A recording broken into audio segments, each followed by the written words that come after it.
welcome to the very first episode of 2021.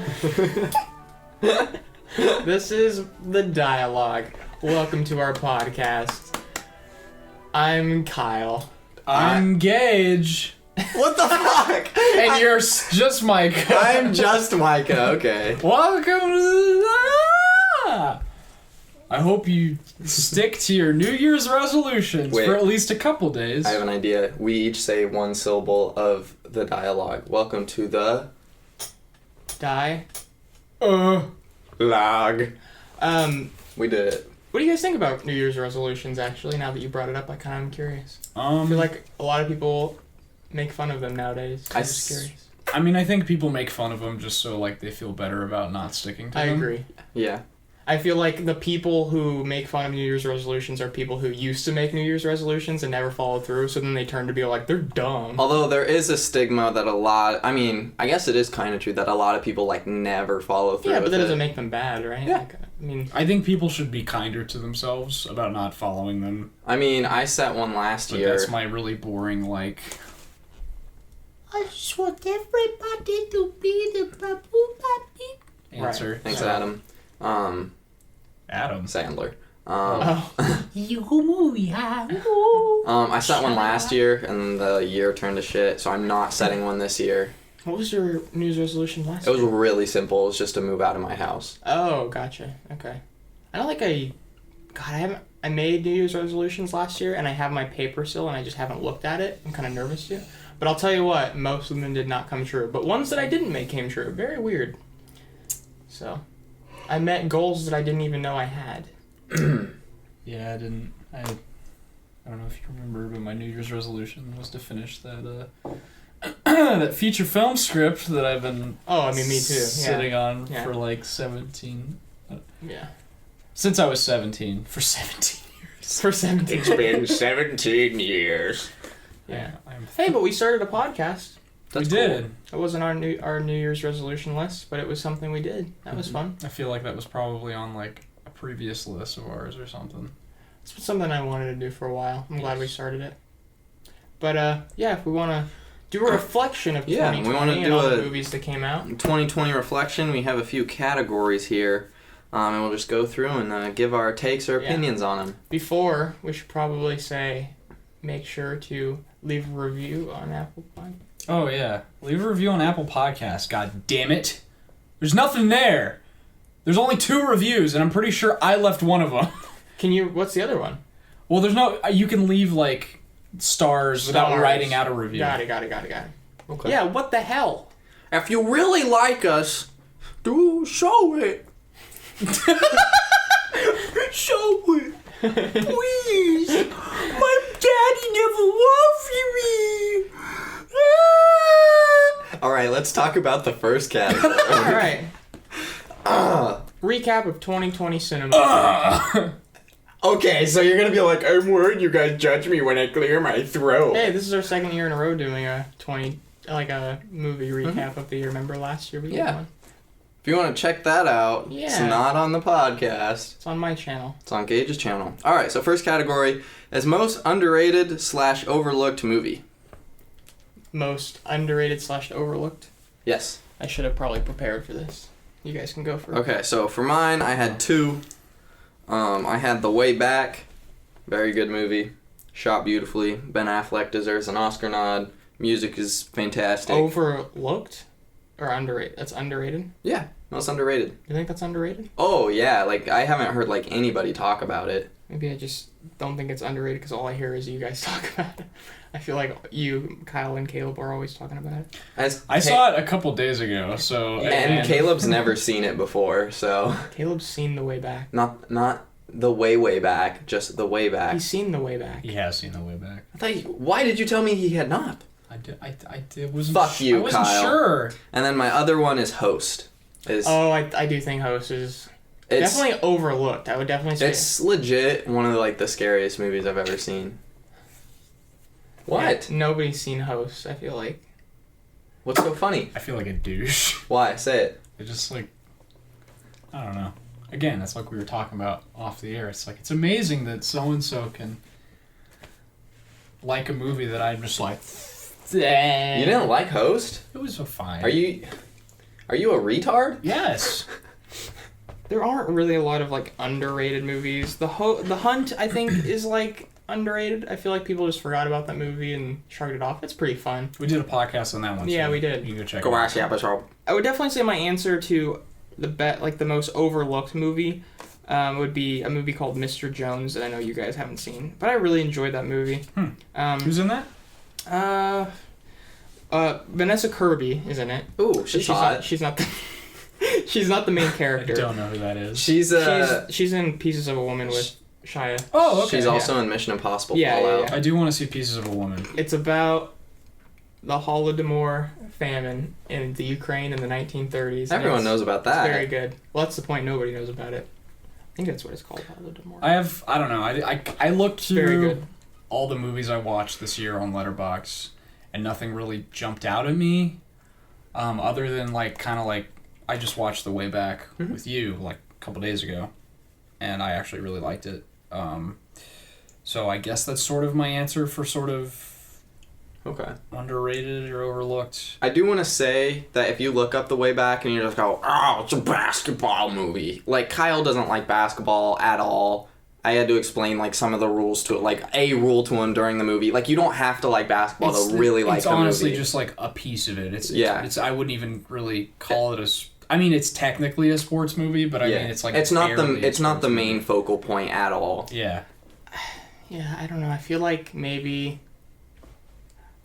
it just looks very like cookie cutter, like inspirational movie. It's not at all. Have you seen it? No, I haven't seen it. It's literally at its core about alcoholism. It's I know. It's basically a character study. It's I know. such a good looking movie. It's like a comeback story, and then they're using the basketball as like a metaphor for his comeback. Honestly, I don't know if I agree. I think if you were to watch the marketing for the movie, you'd probably be like, okay, this is just like another sports movie, and it's just kind of. I'm just assuming it's like he's sad, he has alcoholism, and then like they win a basketball game in the movie, and Nope. There's a lot more to it. Yep. Okay. In fact, well, I'm sure there's more to it, but I mean, like, there's the basic. In beats. fact, I'm pretty sure that I don't want to spoil anything here, but I think the last like half an hour to 40 minutes have nothing to do with basketball at all. So what was your answer?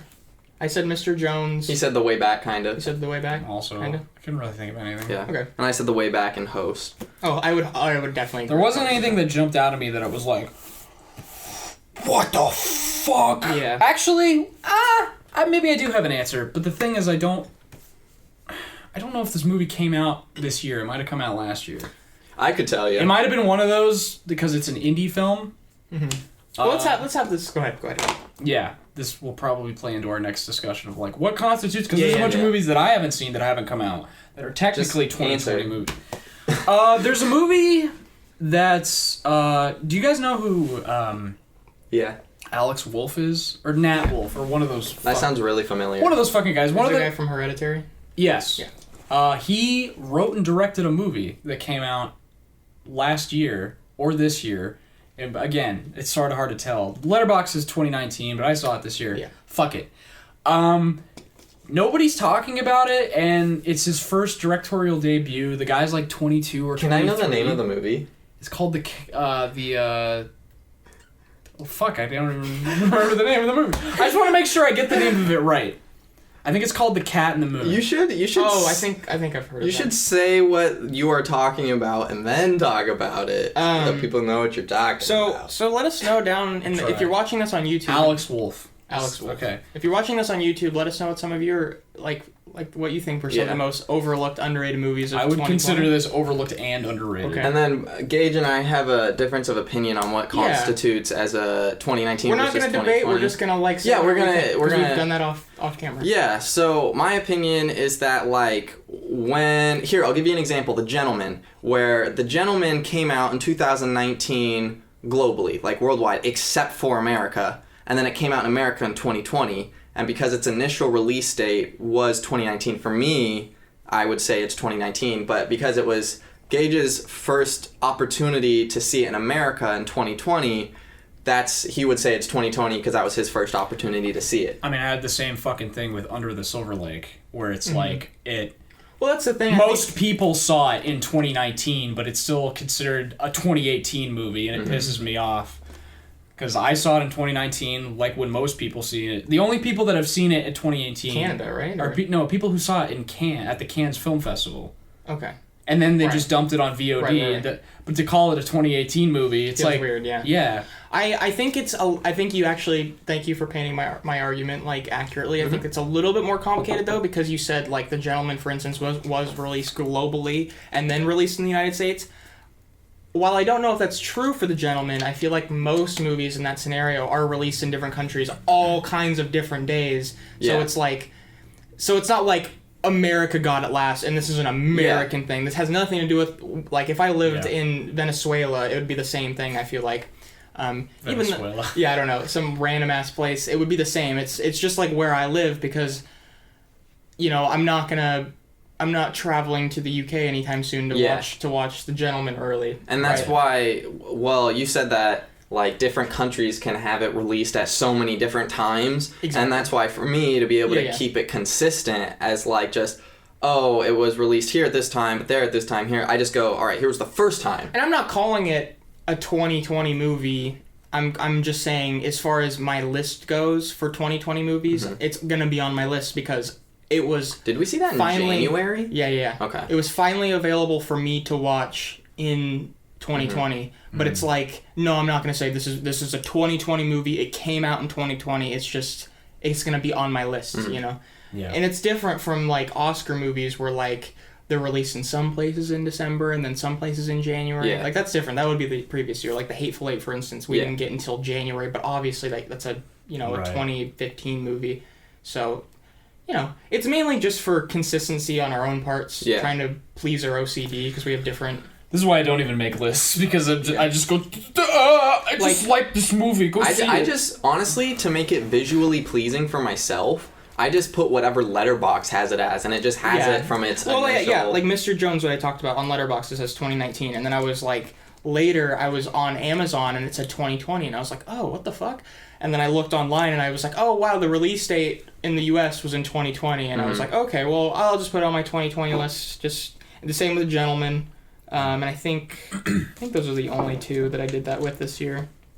But, yeah, it's just personal preference. Okay. We started arguing about it and debating over it, and then we were like, you do you, I'll do me. Yeah, there was no, like, solution to it.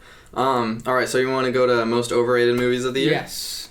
So... For me, I had 3 movies. I don't know if we were supposed to pick one for most overrated. I don't really think of any. But Overrated, okay. I picked Borat. Okay. Borat 2, because its Letterboxd score is far too close to the first one, and the first one's like gold, and the second one is dog shit. Then Birds of Prey. Okay, I never even saw that. Yeah, I don't blame you. And then this... I can't believe I watched Wonder Woman, not Birds of Prey this year. I should probably watch that. And then my last one for overrated is New Mutants. Okay. And I'll explain this one. I know it doesn't get very positive reviews, but I still think the reviews are too positive. Okay. Like, I think it has like a 2.4 on Letterboxd when it should have like a 0.3. And like Rotten Tomatoes gave it like 15%, 9%, somewhere low. It should be at like 0 or 1 or maybe 2. It's one of the worst movies I've ever seen in my life, and it deserves to rot in hell. We're going to complain about Borat every single episode. Yeah, Borat I think is overrated, and it's such a weird thing to say because it's like, it's a fucking Borat movie. Yeah. But like, people are... Hey, if you want... people who are saying... The reason why I think it's overrated is because like a lot of people think it's better than the first one. Yeah, and that's I'm just like, stupid. Are we... Whoa there, pal. That's all. I mean, if you want to love propaganda, like, that's your own shtick. We already did an episode on Borat. Can I show you a faster way to do what you're doing? Yeah, sure. Okay, let me see that. Just keep in mind you have the I know. benefits. Go to Films, Filter, Year, 2020. Okay. Sick. And then, like, some of them might be in 2019, so if you want to look through that just to make sure. When did you get Letterboxd? Like, genuine question. No, I'm not trying to, like, diss you. I'm just asking, when did you, like... immediately after Infinity War came out. Oh, okay. And then I kind of stopped using it for, like, I don't know, like a little while. First movie I ever logged? Mamma Mia 2. Okay, so overrated Borat 2. So I kind of have an answer, Okay. and I just forgot it. Give me a second. Okay, no, all right. Now I say this while also liking this movie. Okay. Palm Springs. Okay. But I also understand why I feel like it was overrated, because it came out at that certain time during COVID, and I think everybody just wanted something. that was just Totally. like feel good movie, makes them feel good, fun to watch. I have one. I mean, like, if we have any filmy people who watch this podcast, I hope so. It's a film like centric like podcast. like you know what I mean, like filmy people. Like snobs. Like people from our work. I'm thinking of ending things. I feel like this is just a very basic. This is overrated. That just doesn't make any sense. But normally, I'm not that guy who's just like, this doesn't make any sense. I don't like it. I try to be open minded. I watch his other movies, Charlie Kaufman, like Synecdoche, New York. I'm self-aware enough to realize that, like, I'm just not smart enough to know what that movie's about, but I'm thinking of ending things just feels... Just, no, I don't. I have yet to watch it. That's not one of only those does it... I movies. feel like it doesn't make sense, it's like... It feels like... Up its own ass, Up maybe? its own ass, and it doesn't... I feel like it doesn't really understand itself, and it seems complicated for the sake of being complicated. So I haven't seen... I don't know if I've seen any Charlie Kaufman. Well... Did he write the Eternal Sunshine? I think so, yeah. Okay, so I've seen that, I have not seen that but one. I haven't seen like Being John Malkovich adaptation. Like, I like Anomalisa. I like some of this guy's other movies. I love Adaptation. Okay. I'm thinking of Ending Things is honestly the first thing from him that I didn't really like, and it's Okay. just... I don't know. It just felt, like I said, complicated for the sake of being complicated. And if you say it's complicated, or if you say it doesn't make any sense, then you're an idiot who doesn't like movies. I don't know. There's always going to be. Well, again, that's just the film. Yeah. There is a community. parallel to be made kind of with The Lighthouse, where it's like there are some vagaries in there, and I don't know if that's a word. Vagaries. Well, the thing about The Vagaries. Lighthouse is, like, I can... There's some vagueness. Once you've seen this movie, you'll get what I mean. Like, The Lighthouse has bits and pieces that you can grab onto. Yeah. Even if you don't understand the ending, or you don't understand like the mythology or whatever, which I'm not saying I do. Like, there's things you can grab onto, characters and stuff. This movie, every single aspect is weird and barely makes any sense. And that's what I'm saying. The Lighthouse Yeah. is can be confusing at times, but you Yeah. still come out of it being like, oh, that was really interesting. Right. Let's talk about it. I kind of liked it. You know, it's not like... Yeah, this is The just- Lighthouse had to grow on me. Because I Yeah. remember the first time I saw it, I was like, this is alright. But then that second time I watched it, You I was like, lighthouse growing on you. I appreciate this more. Okay. Willem Dafoe is the lighthouse. Someone washing some dishes? Alright, so far we have... I don't know if everybody said something, but we have Borat, Birds of Prey, New Mutants, and I'm thinking of ending things. I have a couple more, but it's mainly just like... You guys talk about them a lot, and I'm just like, it's not that good. What you is know, it? so it's like, it's mainly just Is it based Soul? on our friendship. Soul and The Devil All the Time, which I don't even think are bad. I just think that, like, I'm surprised at how much people are like, oh my god, it's so good. The Devil All the Time frustrates me because, I mean, we talked about this on the podcast, so you can go, I'll put, like, cards up if you want to go see what we said about that. The thing about The Devil All the Time is I think it's, like, a pretty good movie, but I don't know, it seems like if you've seen enough dramas, it's, like, Well, okay, nothing I want new. to just clarify. Like, I definitely, like, am not, like, as obsessed with it as he is. I'm not upset. I've only seen it once. It is my second favorite movie of the year, but... I don't know, there's no way to say this in a non-condescending way, like, you just haven't seen enough of movies, or that's not what I'm saying.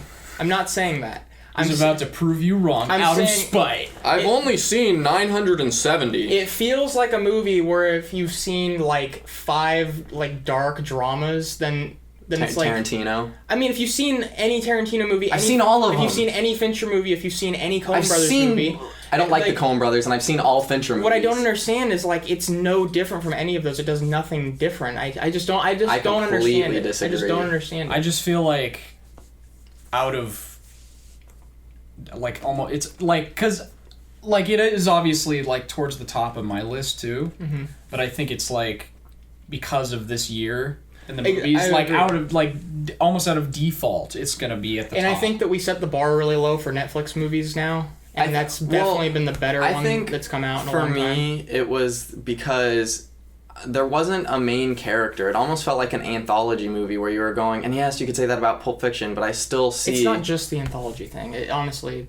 But, like... It's the last thing I'm talking about. I know, but that's just, like, something I don't see very often where it's like, oh, I don't know who the main character is, and I'm seeing all these bits and pieces of how they're all interconnected, and I think that's cool. I know that the anthology aspect and the performances are, like... Yeah. Amazing. Yeah. It's just, I think the story and, like, every plot beat is just somebody gets shot in the face over and over and over, and it's like... It's like your favorite thing, though. Well, that's the thing. I've seen so many movies like it. It's like, this is nothing here that's surprising. Okay, I think this is a subconscious thing, and you're not going to like this. Okay. I feel like you sometimes see things as a threat to Tarantino movies, and you love Tarantino movies so much. Dude, I probably like Tarantino less than a lot of you guys now.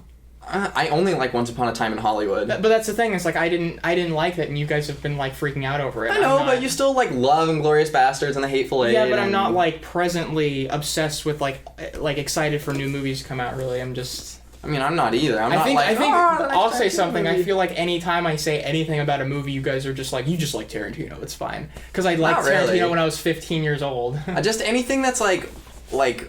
ultra... I mean, when you say stuff like this where you're like, oh, someone just gets shot in the face. It's not my fault Tarantino, like, basically invented a genre in itself. It's not my fault. It's not my fault. Sounds like something you should go talk to Quentin about. It's not my fault that people are doing it better than him. No, The Devil All the Time is not better than, like, most of Tarantino's movies. I don't know if I can agree with that. And that's not even Tarantino isn't even my number one comparison with that movie, is what I'm saying. It's mainly Fincher and Coen brothers. And I have the same issue with that movie as I do with their movies. It feels emotionless and it feels clunky.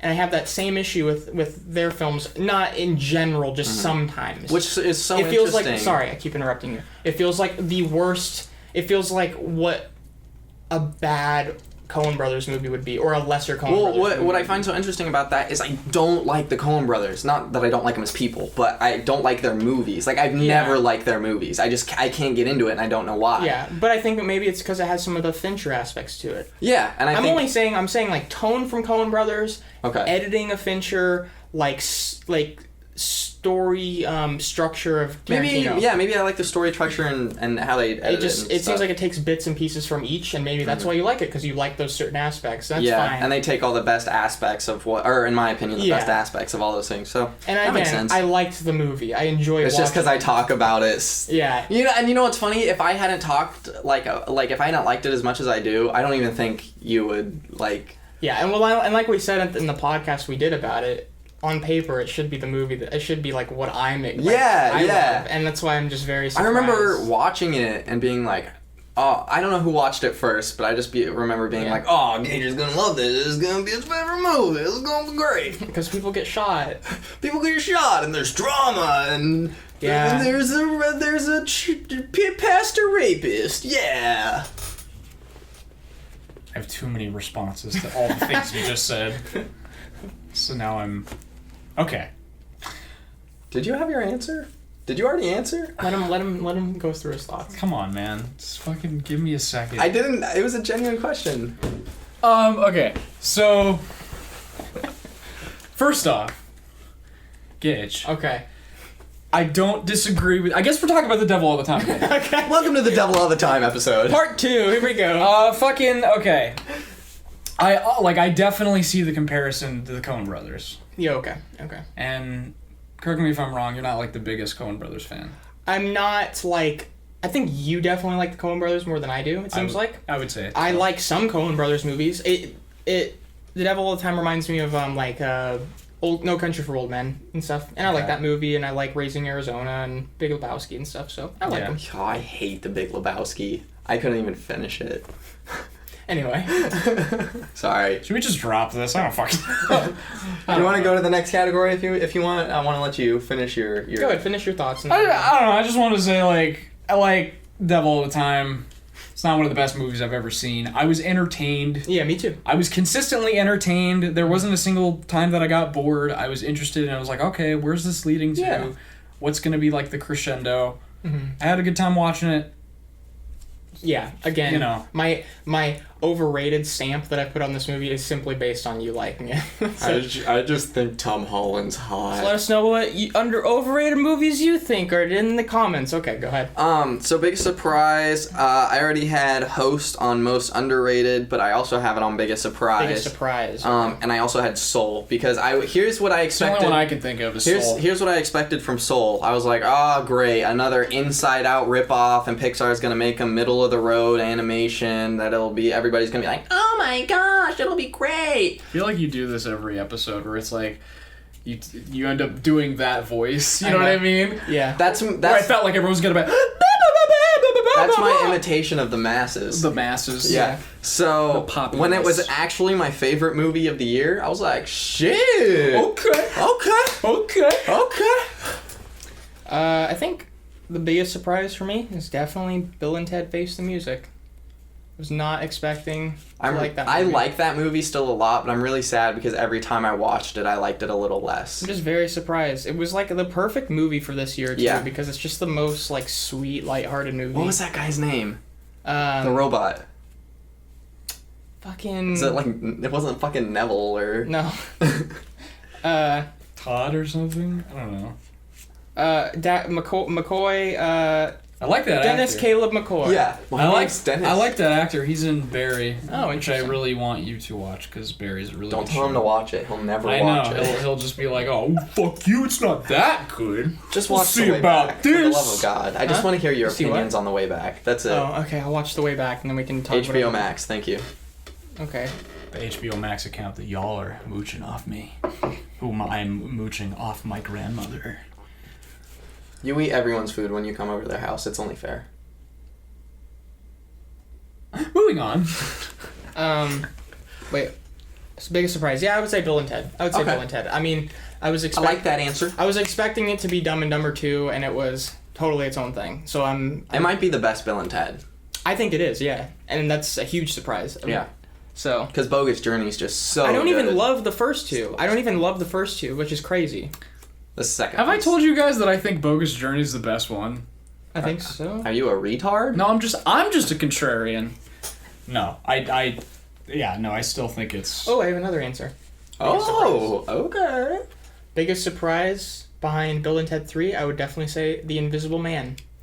Because the trailers Oh, looked yeah. really bad. I've never seen it. Those were some of the worst The trailers. I've ever posters seen. and the trailers are not good. And honestly, the idea of it seemed really lame. I hadn't even seen the original, but I remember you telling me that, like, it's dumb that they're remaking it. And I was like, yeah, it's probably stupid. And it didn't, I don't know. And then it's really well made. Like, Lee Winnell is a talented director, and I think that, like, it's a definitely a level above your average just, like, horror movie that comes out. Mhm. Like movies like The Conjuring or movies like, I don't know, I'm trying to think of more examples, The Insidious and stuff like that. Yeah. It's like it's on a new bar, and it's like this mix of like Paranormal Activity and Upgrade, and it was something that I'd never really seen before. I do want to say that I wasn't a big fan of this movie purely because I watched all of the original like 30s and 40s monster movies with like Frankenstein, Dracula, The Mummy, and The Invisible Man is easily my favorite.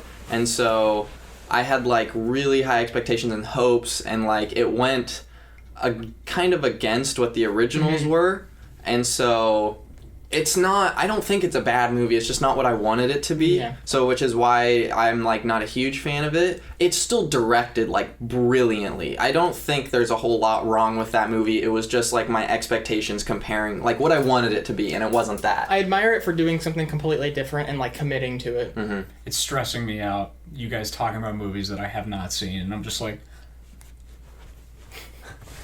Yes. I think The Invisible Man's on HBO Max. I'm pretty sure. yeah, I think it is too. Yeah. I also own it, but you have or I think the Most same. Biggest surprising. surprise. I Yeah. think it was Soul too. okay. Yeah. Soul. Got it. All right. Biggest disappointment. All right, you want to talk about your biggest surprise movie of the year? Comment. All right, we're going to do biggest disappointment of the year. Borat. Okay, Yeah. we're done. Done. Well, Borat. okay, so Borat, but I also had another one, because I just want to tell you guys where Wonder Woman... Are you fucking my shit? I'm not trying to. Okay. where Wonder It gets Woman everywhere. 1984 ranked on my most anticipated movies of 2020. It was fourth. It was my fourth most anticipated movie For some reason. of Yeah. 20. Okay, I wasn't a huge fan of the first one, but I saw the trailer for the second one. I was like, wow, this could be really fun. Like, it could be a blast, which is weird because we're going to talk about it later in this. Because I don't want to get too into it now because we will talk about it later. But that was a huge letdown when it was like that highly anticipated by me because it just looked so fun, so colorful, so vibrant, so Okay. funny, everything. Like, the trailer is like the best version of that movie. And it sucks. I have more to say about it later. So My name's Kyle. I like bad movies. Borat 2 is definitely the most disappointing. There were movies like Freaky and Fat Man. pal. Freaky and Fat Man we talked about last week that I Yeah. think are disappointing. But we Wolf didn't. of Snow Hollow was disappointing in a strange way. Yeah. I still enjoyed watching it, and the more I think about it, the more I like it. Yeah, but it's weird. it was disappointing in like a filmmaking standpoint. Well, the weird thing about Snow Hollow is I still feel like pretty much exactly the same way that I said I felt when we recorded our episode on it. Yeah.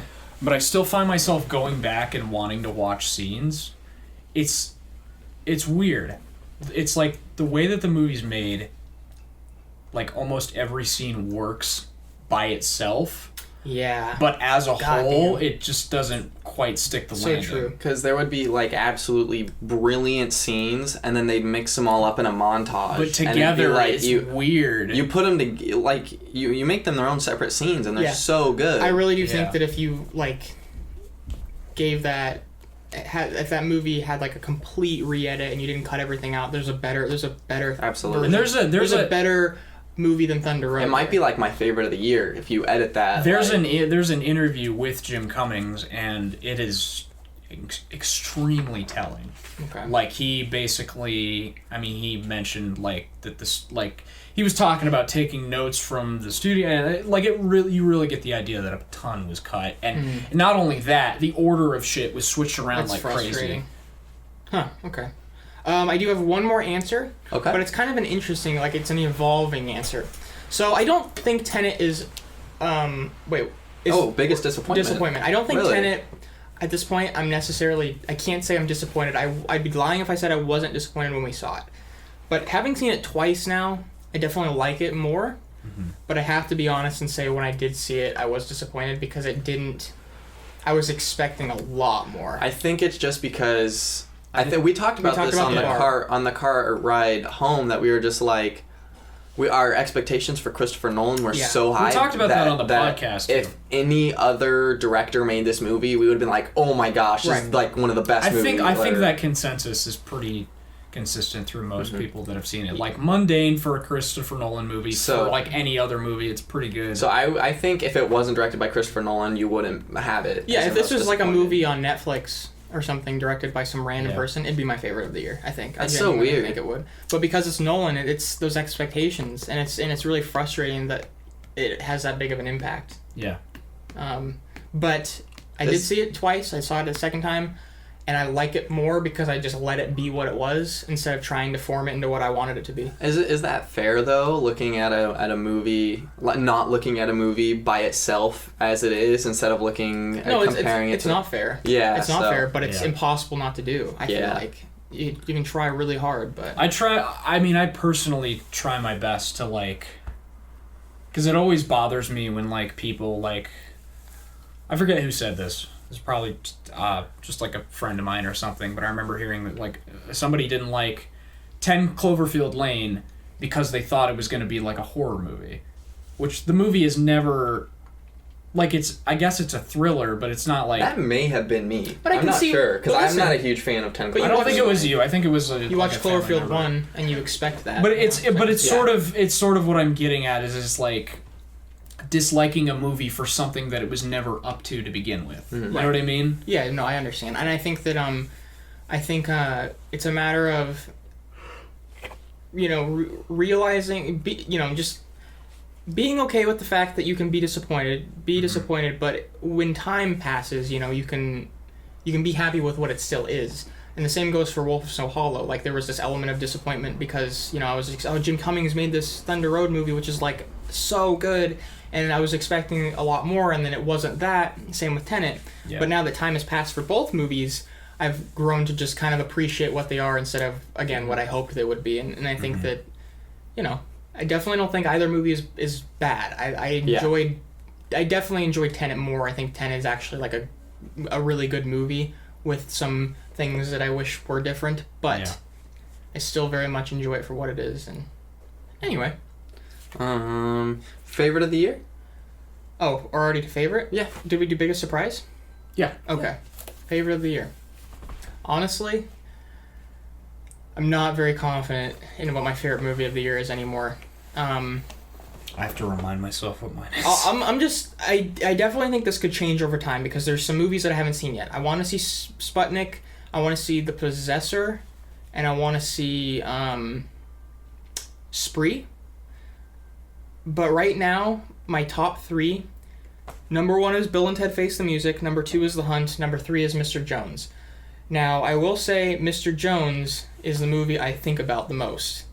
I don't think it's like the best, but I've been thinking about it ever since I saw it, so just take that for what it is. Kind of, it's probably going to change, but... Mine are definitely going to change because there's a lot of movies I still haven't seen.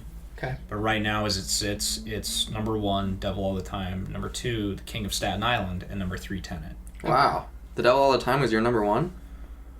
Yeah, I guess it is. My top 3 is Host, 2 is Devil All the Time. So I didn't add. There's a bunch of shit I didn't add. I just realized. So just take what I said with a grain of salt. All right.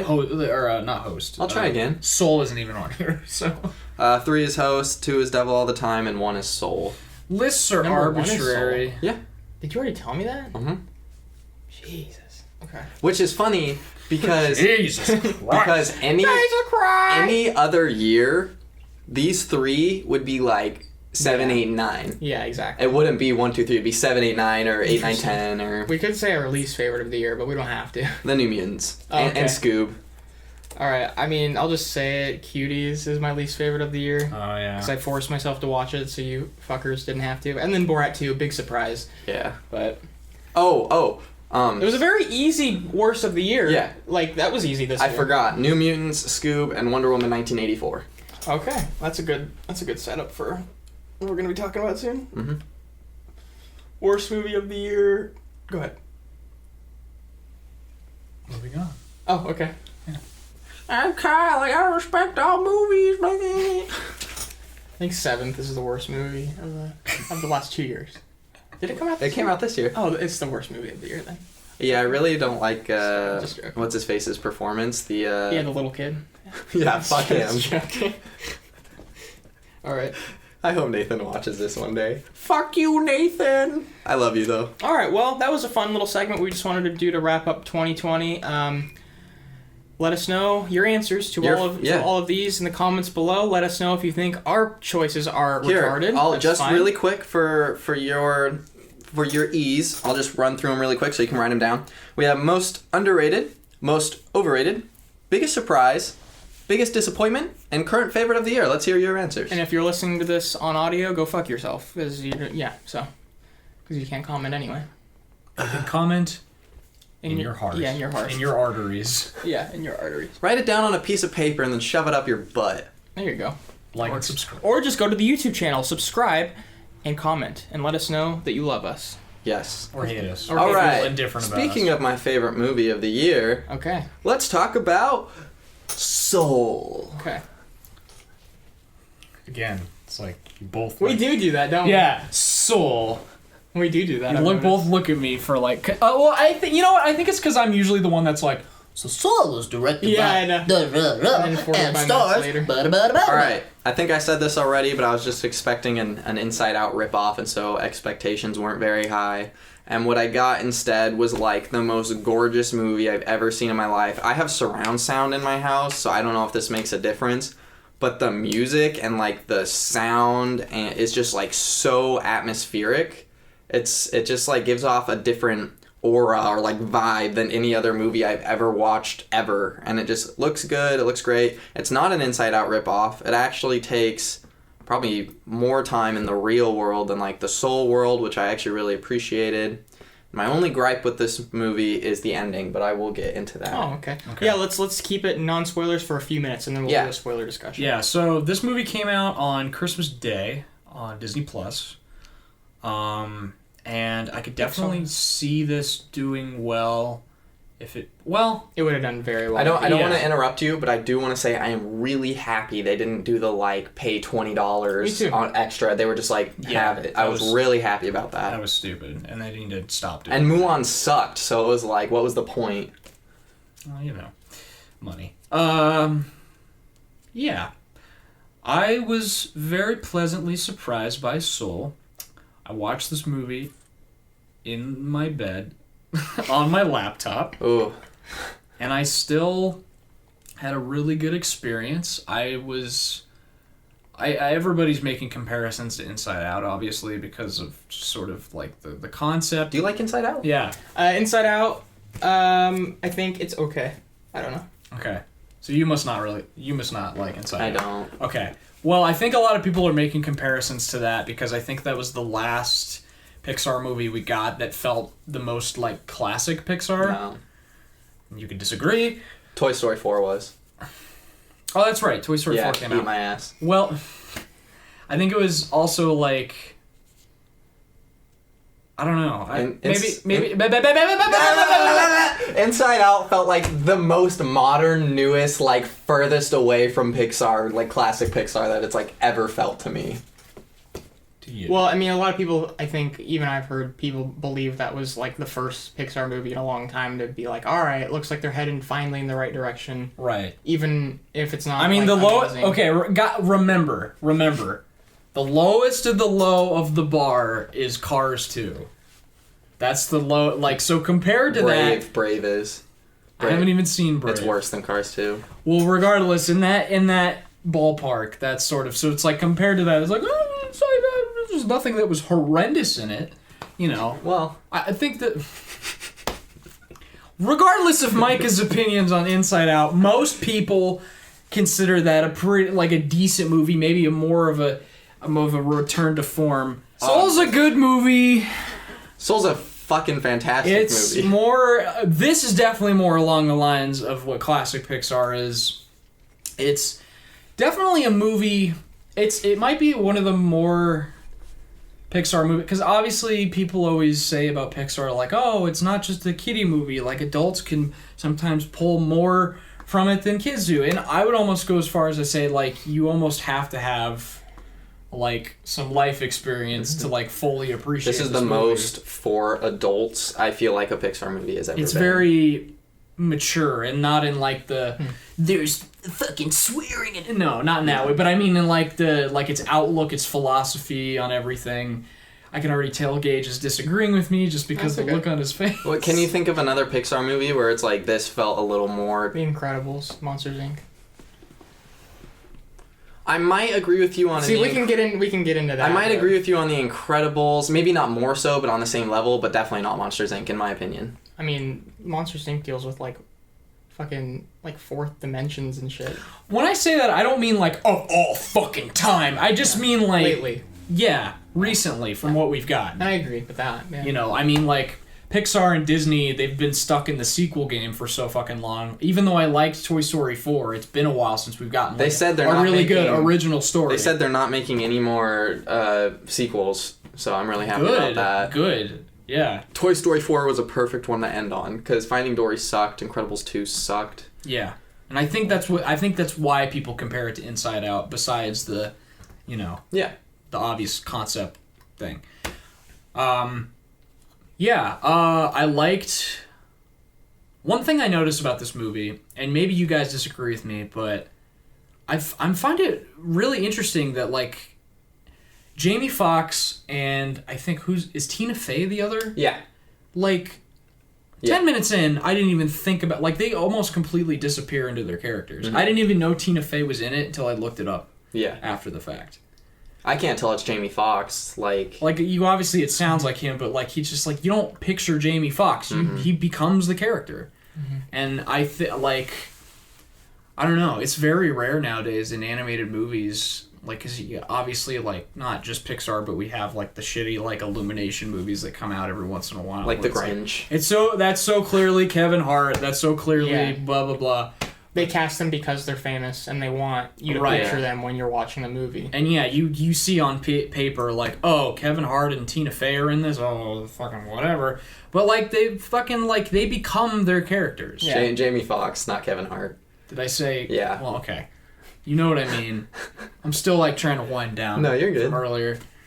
Yeah, I don't know. Like, do you guys agree?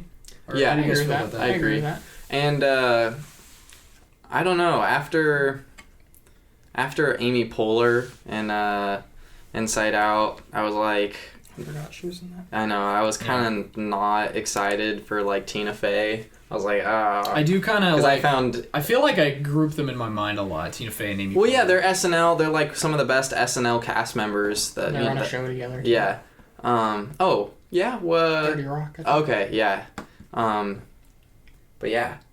Yeah. But yeah. Yeah. I was really Jamie Foxx in particular. Like he just like became his fucking character, and I know we already said that before. And I think that has to do with I think that's a combination of obviously like the performance and also like people don't really think about directing when it comes to like my animated gosh. movies, but there is somebody there whose job is to direct the voice actors. I wanted to talk about this because the way it's shot is crazy. 'Cause Oh, yeah. They made it look like a live action movie. Like they had like the whole like hand, like they made it look like it was a handheld There's camera. lots of depth of field. too, Yeah, there's so, depth like, of field. They do like zoom ins on people's faces. It doesn't feel like it's shot like an animated movie, and I love Not that. only that, like it looks like it's shot. If you know what an anamorphic lens is, for those technical filmy people, like it looks like it has like lens flares and like the bokeh in the background has like that specific shape to it. And I think it might have had film grain. I couldn't tell because again, laptop. But I think it did.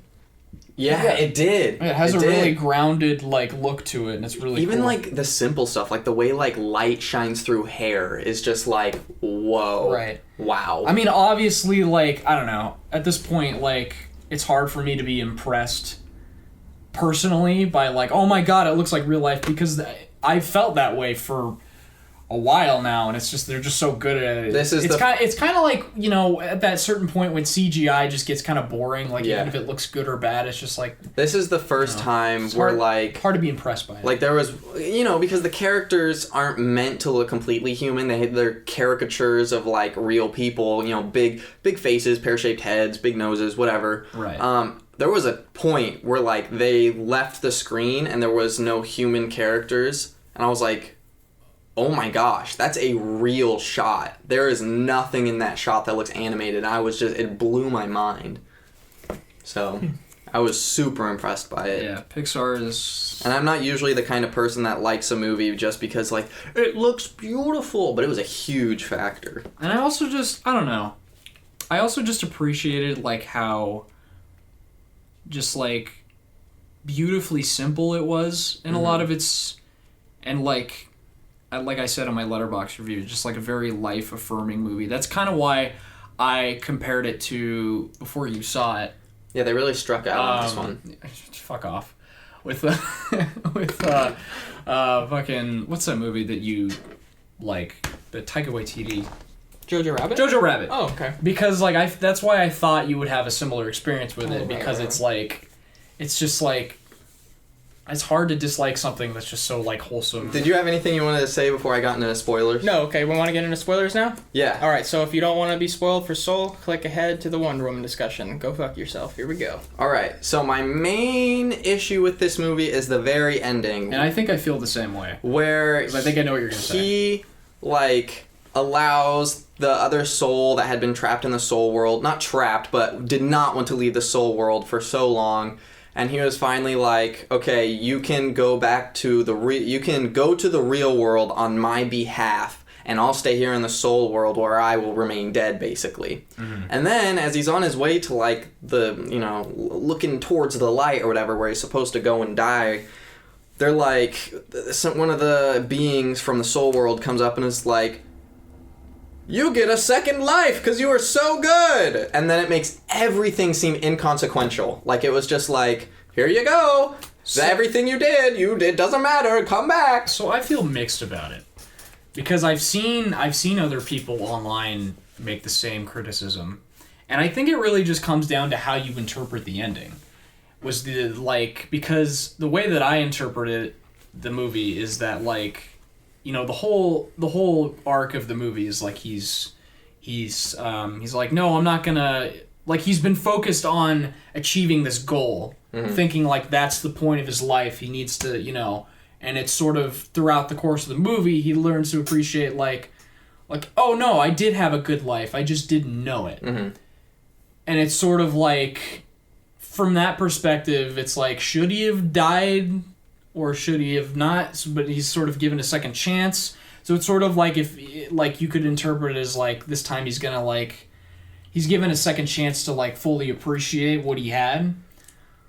And I think that's where, I don't know, I think that's where a lot of Could people you just feel imagine how hard hitting and like sad it would be though if like he gave up his life on Earth to this soul who had not yet truly experienced Earth and just walked into the light, and then the movie ended? So here's the thing. I think that would have been extremely effective, but also it's a Pixar movie. Well, you know what I hate is when a lot of people would have hated that ending more, because I hate when people go, oh, I didn't like that. The ending was sad. Yeah. That's the fucking point, you dipshit. Like, it's supposed to be sad. It's sort of, again, it's sad. I want everything to be happy in life, and I don't want to face reality. Yeah.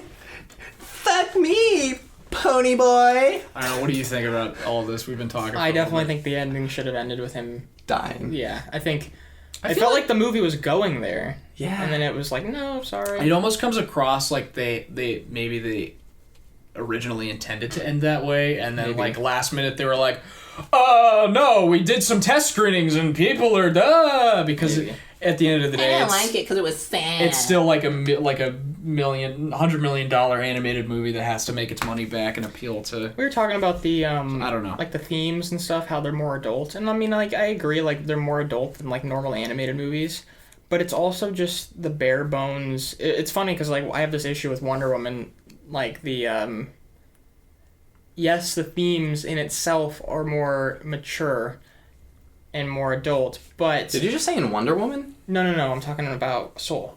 For some reason, I think I read Wonder Woman, and I'm gonna make a comparison to Wonder Woman later. Okay. So it's adult themes, stuff like this, but I feel like it's also just the bare bones version of it, and it still feels like, like any kid would know, like these like themes, enjoy life, be happy. It's very surface level, it feels like. I feel like it doesn't resonate the same because way. They don't have a job, they don't, most kids don't know what they want to be yet, but once you have had a job, you have a dream to be something, it's like it hits harder. I'm in the same boat. I'm saying it felt like it was themes that adults should would resonate with adults, but they were trying to teach children these things. So it's like they're trying to do two different things at once, and neither worked because... I don't necessarily agree, but I also feel like it's a fair criticism. Okay. Because it's also like, it's like, but like if they really tried to like make the not talk to kids about it and everything, it's sort of like... Well, then is it a Pixar movie? Because it's like... Talking to kids in a sense where it's like they say these very obvious... Like, their overall theme itself can be sophisticated, but it's like getting there is very... For me... Like holding your hand and just basic. Right. For me, the only thing that felt like it was like for kids was the visuals, to be like, oh, look at these fun little soul people, and look at that cat, isn't he funny? And then other than that, I thought like the message... lost me with the cat, definitely. I thought the cat wasn't the best part. It had its fun moments. I was really, really into it until like they got back And it was like they were in the cat and Yeah. stuff, and I was just like, That no. people who have not seen this movie, that doesn't sound good. Yeah, so they were in the cat. It just reminded me. It felt like I was watching like an Illumination movie when that happened, because like Illumination does that stuff. It's just Life of Pets. Fucking that's what I just. I like, think it was on the edge for me personally. It was on the edge. It didn't like ruin it, but Yeah. it was definitely like. Ugh. As soon as it happened, I was like, "Uh-oh, what are we doing?" And Yeah. then it didn't. I don't know. I mean, my favorite part is like the first 30 minutes when he goes to the afterlife. I was like, It happened oh so. my god, this is amazing. Yeah. It happened so quick. I was like, hot damn! Yeah. Like they just really got into it. Yeah. I don't. I mean, I think the overall message of the movie is sort of just like, I guess like goals versus life. I guess I don't know. Like it's enjoying the journey and not obsessing over the destination. Right. Yeah. And it's like, Yeah. we know, but I just feel like there was a better way to execute it, and I do think that had it ended differently, because I was like Yeah. kind of I was the whole movie I was waiting for it to like not necessarily do something, but I was waiting for a light bulb to go off and realize, okay, this is what this movie's gonna do, and I feel like that ending would have brought it full circle. Man, sometimes, like, I wish, because I've seen DreamWorks do it, where they just do something so sad, and I just wish Pixar would be okay with that. Because, like, the ending of How to Train Your Dragon 2, if you haven't seen it, spoilers, his dad literally dies, and he becomes an amputee. Like, his leg, he doesn't have his leg anymore. Like, that's sad as hell. Yeah. Why can't Pixar be like, all right, let's take some risks? I mean, and do him some living things? at the end just feels like you kind of said, like the journey feels pointless. You're talking about Soul? Yeah. Okay, Like you yeah. were saying, like it like why did we even go on? Like, this he journey? learned something, and then it was like, whatever. I feel like he just learns, like he.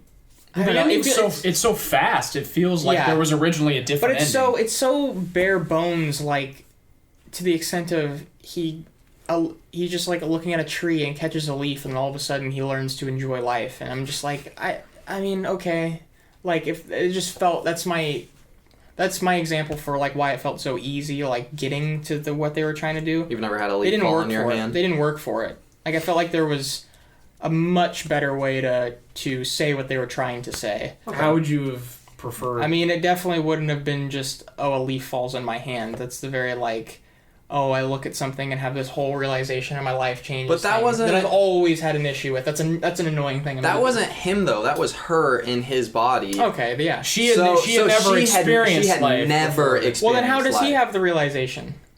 He saw how she was experiencing it in his body.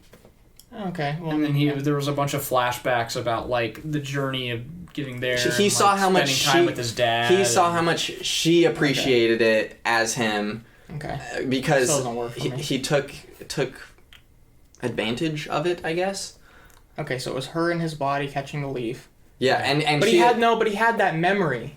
He had that. I remember at the end him having that memory. Yeah, I know. And he was thinking about that. Okay. It's a great movie. It's my favorite of the year. Anything else to say? I don't know. I liked it. I You just feel like wish there was a fat panda in it. That It's does definitely kung not. fu. I wouldn't consider it like Pixar's like. I mean, it's definitely up there, but it's not like the top tier like I just- best movie I've ever seen. Just in to my be life. completely honest, I just feel like the bar we've set for animated movies is very low. And I feel like anytime an animated movie comes out that's just not like dog shit, that's like I mean- Secret Life of Pets 2, we're like, oh. Especially recently, because with the Addams Family, you had Scoob. Well, I mean, those you are all. have... But that's what I mean is like. I know, those that's are what so I'm bad. saying. There's so many bad animated movies, Yeah. so I get what you're saying, because there's If so an much bad animated right movie now. with like an actual meaning comes out, people freak out over it, and it's like, is it too much to ask? Just like, why? Just because a movie's animated, just because it's made for kids, doesn't mean it has to deal with these very basic themes. I mean, I still feel like the themes, mostly in Soul, are pretty basic, but I just liked it because of its atmosphere, the way I it like that too. I like the way it looks. I like the afterlife stuff is awesome. I feel like I've talked about this. I don't know if I've talked about this with you guys, but I think there's a very definite, because people say kids movies or whatever. I think in my opinion, there's a very distinct difference between a kids movie and a family movie. A kids movie will like almost exclusively cater to children. Like Piglet's Big Movie. The Illumination movies, a lot of the Robert Rodriguez kids films he do, Oh, like yeah. they're specifically talking to children. Yeah. Family movies, kids can watch them, but like it's for the entire family to enjoy, Like and there's Shrek. probably some deeper stuff that only I parents also would pick up on. do want to say that you're saying even when an animated movie is like even like okay because a movie like people will like it.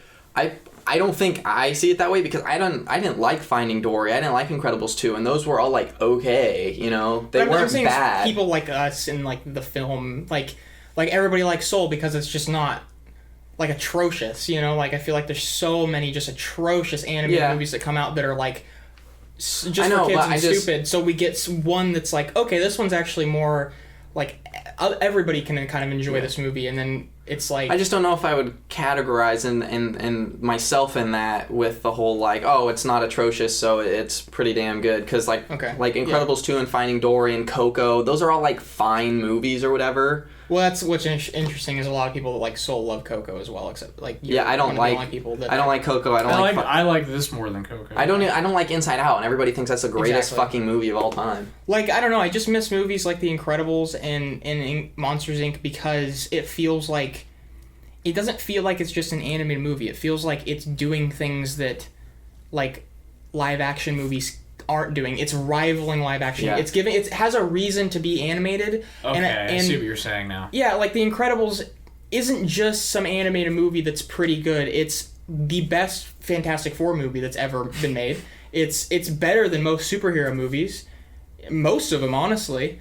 It's so much fun. And Have like, you seen Incredibles 2? yeah, Sorry, I have. It's bad, yeah. Yeah, okay, I'm glad you agree. And Monsters, Inc. is just very complex. Like, once you look into... And it's so fucking sad.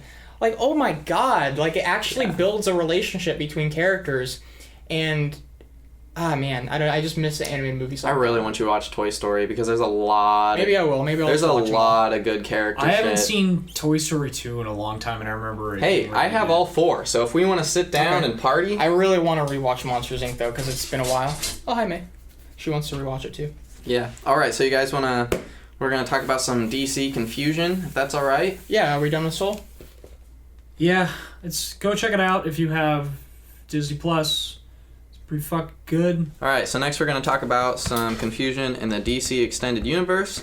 Leading into the Wonder Woman discussion. Leading into the Wonder Woman discussion, we thought it'd be a good segue. So, here's the rundown. So, they're not going with Ben Affleck as the DCEU. Apparently. I saw this on like several different news That's what I know. things, That's but like. I'm not saying you're wrong. I'm sorry. That's what I'm just saying. Like we talked about this like 2 weeks ago. Yeah, and, like, we never know when something's And you really- guys were like, no, they've said they're not doing the DCEU anymore and stuff, and like they're gonna stick to the solo movies. So now it's already changing. yeah. 2 weeks later. Okay, so here's the deal. They're gonna have 2 Batmen simultaneously. I don't know why that made me laugh. 2 Batmen. Men that are bats. They fly and they're men. And they fuck. All right, 2 Batmen simultaneously, and one is Robert Pattinson, and he's gonna have his own standalone movie and possible sequels, but not part of the DC Extended Universe. And then they're going to replace Ben Affleck with a different actor, supposedly, and not have any solo movies for him, but still be involved in other movies in the DC Extended Universe, like a sequel to Justice League or like Wonder Woman, Aquaman, all those. So 2 Batman simultaneously, and that just makes things confusing, because not DC, Robert Pattinson, DC Extended Universe, someone else. Okay, question. Answer. Despite what you think they are up to, if DC announced tomorrow, hey, we're not doing the DCU anymore, we're just gonna stick to our like standalone movies, how would you feel about that? I'd be fine with that. I'd be fine with it, but then they still are making Wonder Woman and Aquaman movies. So Yeah. I'm saying and those are like the 2 worst, I feel like. if they said that they weren't making those anymore, even I would not care. I'd be very like okay in a with it. hypothetical universe. I mean, I would be. Yeah, I mean, like I think that's what they should do. However, like they're still making bad movies. They're still making bad movies regardless. So that's what I'm saying is like, it doesn't change the fact that the movies they're making aren't very good. They're just not doing universes. I mean, they're still gonna do Joker and the Batman, which I think are gonna be good, but while they're doing Aquaman and Wonder Woman, I can't be like on board, you know, because Yeah. they're just not very good. I just Sorry, I didn't mean to do. and I mean, we'll see about Suicide Squad. You know, it's like 50-50 right now. If Suicide Oh, that's right, I Suicide forgot Squad- My like expectations for that just keep getting lower and lower. Probably because I'm watching more DC movies and I'm just I like. mean, like it looks like it can be fun. I think it can't be worse than the first one. I think, and like I don't know if that's even possible. I mean, shut your whore mouth. here's the thing though, is like it's frustrating because I'm not excited for the Snyder Cut. It's such a complicated fucking mess. This universe. I think everything is basically like they're gonna release the Snyder Cut. Which is apparently supposed to be like a 5-hour miniseries. This is what I've now. been saying though, is they've been changing their fucking plan like every week, Yeah. and they don't even. I don't believe for a second that they know what they're doing. Because they're just watching Marvel and they're like, oh. They have no idea what they're doing, and that's yeah. Like, that's So- all they're doing. Well, I don't think that's fair to say. I mean, as far as the DCEU, I think that's what they're doing. That's exactly what I'm saying. what But I'm that's saying, not yeah. of all of DC. I'm just saying the DCEU. But we don't know Okay. that. I don't trust that they're not going to put Joker and Robert Pattinson in the DCU. I Well, don't trust it for a second. it's so, or create its own universe simultaneously, because I think that's what's going to It's happen. so funny that they were like, as around the time that they're like, oh, multiple Spider-Man and Spider, they're like, oh, we're bringing Michael Keaton back and we're gonna have all these Batman. And it's I gonna- mean, yeah, that's why Feige likes to rival them too. That's why they did Civil War and Batman v Superman simultaneously. Yeah. Because he wants to stay on top. Which, you know, I mean, good. I'm glad there's competition, but obviously one is winning and the other isn't. Yeah. And they're gonna be doing the Flashpoint and the fucking multiple Batmans. I don't know what the hell they're doing. It's like. throwing everything at the wall. Yeah. I honestly at this point just wish Zack Snyder was still making movies in the DCU Well- because at least he was trying to do something interesting. Yeah. I'm glad they do have competition against each other, because then it'd just be like one theater in a small town making all the money and raising up all of their prices and just having terrible management, and no one can do anything about it because Yeah. there's no other theater there to rival them. I think this all really depends on like how invested you still are in the DCU, and I know those people exist. There are people who still really enjoy those movies. So obviously, if they make money, they will continue to make them. Yeah. Apparently, Wonder Woman 1984 did really, really well, because after Oh yeah, of course it did. 5 or 6 days of being available on HBO Max, it was the most streamed movie of 2020. Well, Batman v Superman did really well too. I'm just gonna say it too. I don't believe that this is all the movie's fault. Mhm. I don't necessarily think it's the people at DC making the movies that are at fault. I think just inherently Wonder Woman, Aquaman, and Superman just don't translate very well to the live action Yeah. movies. Although I did like Man of Steel. I think Marvel's definitely a lot more privileged in the sense where they have Mm-hmm. a lot of characters that actually work better live action. Well, that's kind of always been Marvel's shtick. I'm not just talking about the MCU with. I'm like even back to the comics. Their whole thing that differentiated them from DC, because DC, you look at the DC lineup and they're essentially like, of the exception of Batman, they're practically like modern day Greek gods. They're at Yeah. such a high level that like finding any relatability besides Batman, which is why Batman But is the Marvel- most popular character, is hard to do. But Marvel, they've always been like, there's always been this human element to all of them. Marvel Yeah.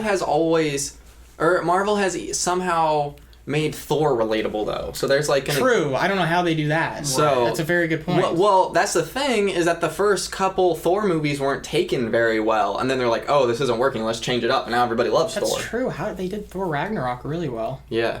Because they sort of changed Yeah, who they he was, went basically. away from the comic book and were like, all right, we need to do something Not doing different. that. Yeah. Right. Yeah. But I that's like interesting. generally overall, Marvel has the more human, down to earth stories. Even though there's like fucking Greek gods and it's like everybody feels more human as I opposed think- to like yeah. Wonder Woman, who's just kind of like Just the perfect human being. I think you basically. can Right. do a good Flash movie. I think it's I possible. think you can do a good Batman movie, and I actually wouldn't mind them making a Man of Steel too. Mhm. It's just, There's plenty of good Batman movies out there. yeah, I think Batman's definitely their best character. I mean, I think a lot of people would agree with you. I mean, it's I mean, can you imagine DC without Batman? Like, Oh, I mean, yeah. like It wouldn't exist. I honestly don't think it would. yeah, I mean, Batman is considered one of the greatest superheroes of all time. But that's the thing with DC is it's like, even if their movies suck ass, majority of the time they will make money because like Batman and Wonder Woman and Superman in like the cultural zeitgeist, like they've been around for so long and they're so popular. They're almost even slightly more popular than Marvel. Because remember, there was a time where Yeah.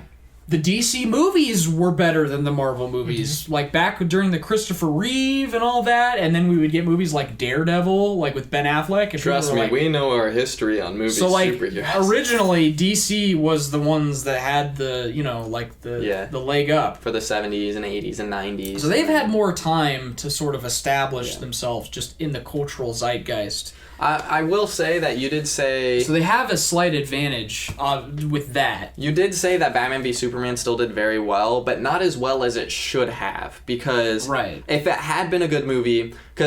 So Batman v Superman actually did not do very well. It did all right, but Captain America Civil War made... It didn't make its budget back, I don't think. Oh.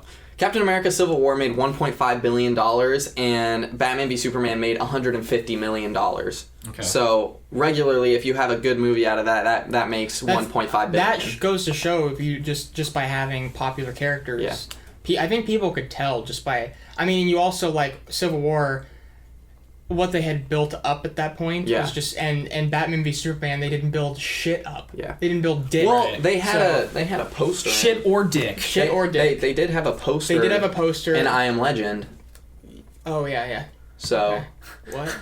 Oh, I know what he's talking about. What's surprising though about Batman v Superman is it's actually kind of my favorite in the DCEU because it's just so like there's so much they're trying to do. Yeah. And I feel like it has the most potential. Like, yeah, I mean it's a Batman v Superman movie, so obviously there's potential there already. But like there were some interesting things that Zack Snyder did, and I think Man of Steel is the second most interesting. Like obviously what he was trying to do is like it's different. And then like once Zack Snyder, like with the whole Justice League thing, I think that's when they started to try to be Marvel. And then now they're kind of... I mean, they brought in Joss Whedon. Exactly. So, I don't know, like... What's your mom's name? It's a whole mess. I don't think Batman v Superman... What is your name? Sorry. Yeah, no, it's okay. Like, Batman v Superman is not the best movie in the DCU, but it's the most interesting. I've said this, you can check my Letterboxd, but you could almost convince yourself Batman v Superman's a good movie if you're like half paying attention and you're on your phone. Yep. The second you try to give it all your attention, you're like, none of this makes sense. Yeah, no, you're very right. Honestly, It's so close to being a great movie. I didn't It's like upsetting. Captain America Civil War for the longest time simply because I did a back-to-back, like I watched Batman v Superman and then it just left such a bad taste in my mouth while I was watching Captain America Civil War for the first time that I was just like... Civil War is such a good movie. But then, after rewatch, I'm like, damn, okay, so if you don't watch this with like the shittiest superhero, one of the worst movies, I don't even know what I'm saying, it's not the worst, a bad superhero movie. It's just funny though, because I remember being so like, oh, these movies are so bad early on when Batman v Superman was coming out or whatever. And like now I'm like watching these new DC movies and I'm like, they need to go back to their roots. Maybe like those were better. You need to rewatch Suicide Squad, mate. I'll take You might be in the minority there. I'll take inspired and bad over good and boring. I'll just take their solo movies with Batman and Joker. That's all I want from them. I don't want anything Well, I'm not else. talking about. I don't even. You're just talking about the I extended can't universe. even have that Joker in the same conversation because that's just totally. Yeah. I don't know. I feel like once Robert Pattinson's Batman comes out, if it's great, then we can have a discussion. Yeah. But we only have Joker right now to go off of. That's true. I do feel like, in my opinion, the best way to rival Marvel is to not rival them in a sense. I agree. And to just do your own thing. do your own fucking thing. I mean, which in to me that's no extended universe. Yeah. That's just make movies. and then at that point, the only argument that I could have is, hey, I just don't really like these characters very much. Yeah. You know, because I mean that's true. I mean that's the thing. Even if you're gonna do all these solo movies, I don't like half of your characters, so I don't then know. only watch the movies you care about. I mean, I'd be watching Batman. That'd be about it. Yeah. So, and maybe a Superman movie. We'll see. So, I just want cheesy schlocky Superman back. That's all. I don't see. That's not what I want. I don't know. I just Well, okay. I mean, I will give you this.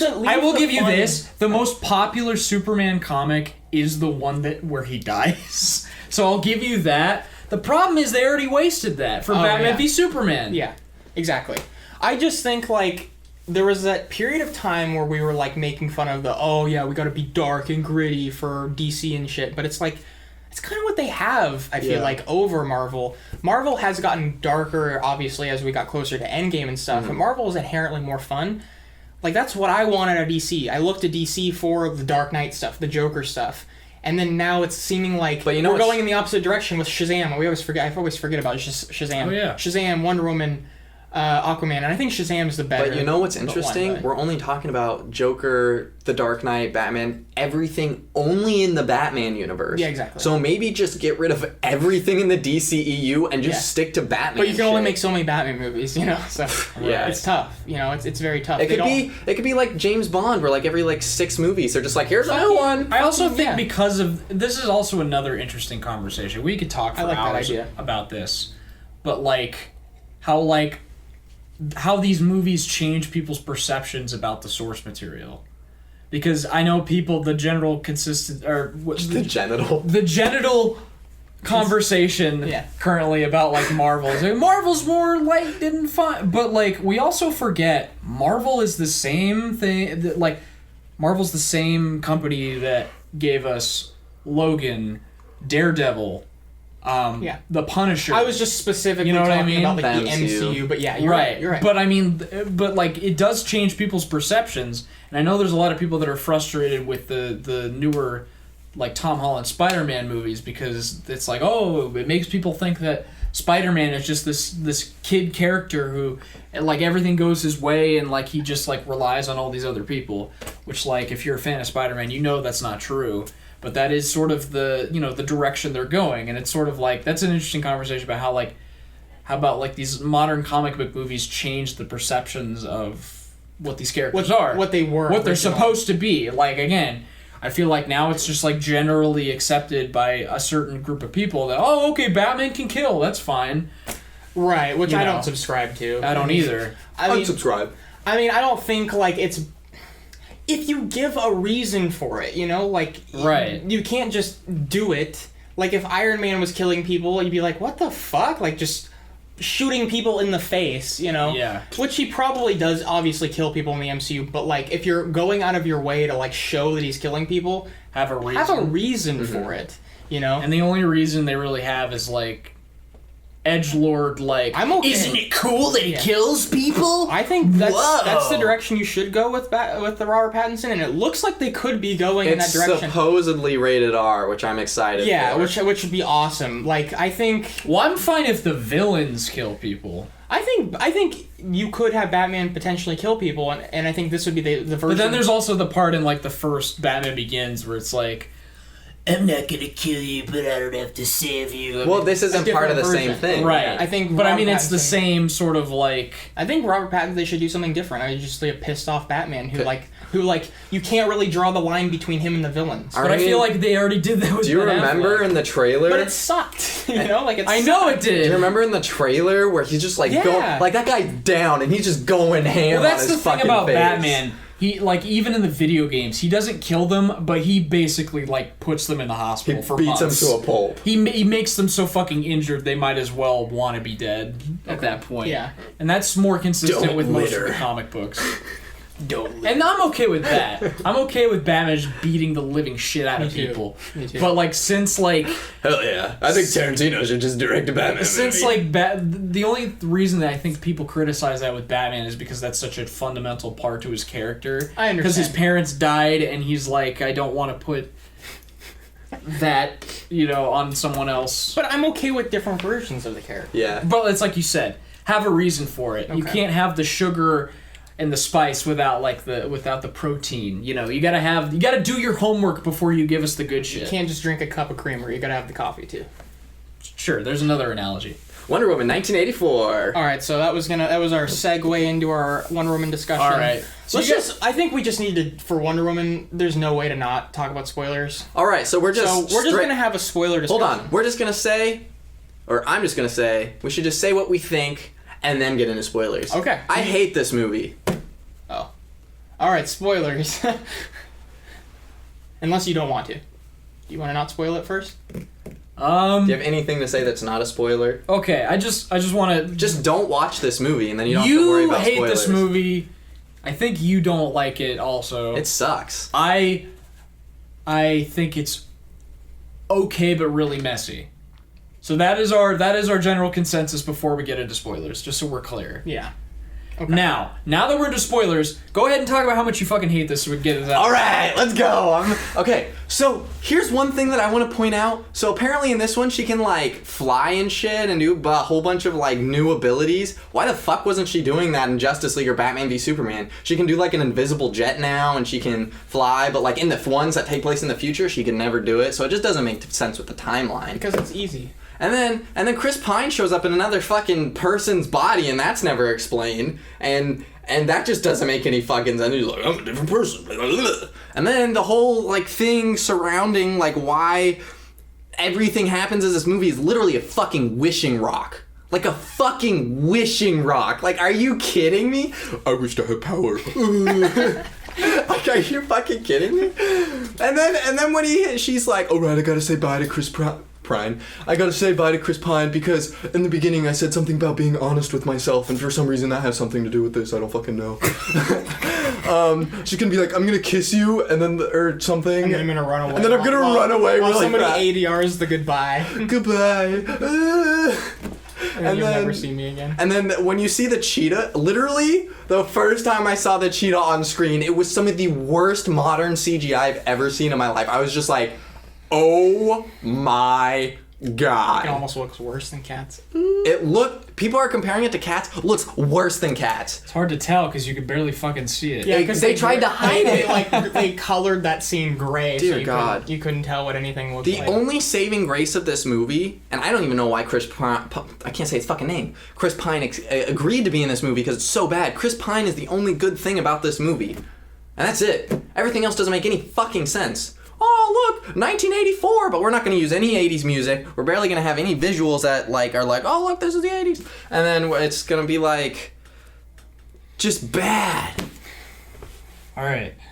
Did you get it all out of your Let's system? make it about an oil guy. This guy, he's evil and he wants oil. Yeah. Okay. Power! Oh, wait. They even brought back Electro from The Amazing Spider-Man 2 to be like, I'm a nerd and I want to be cool. she's Wonder Electro. Woman's cool. Ah!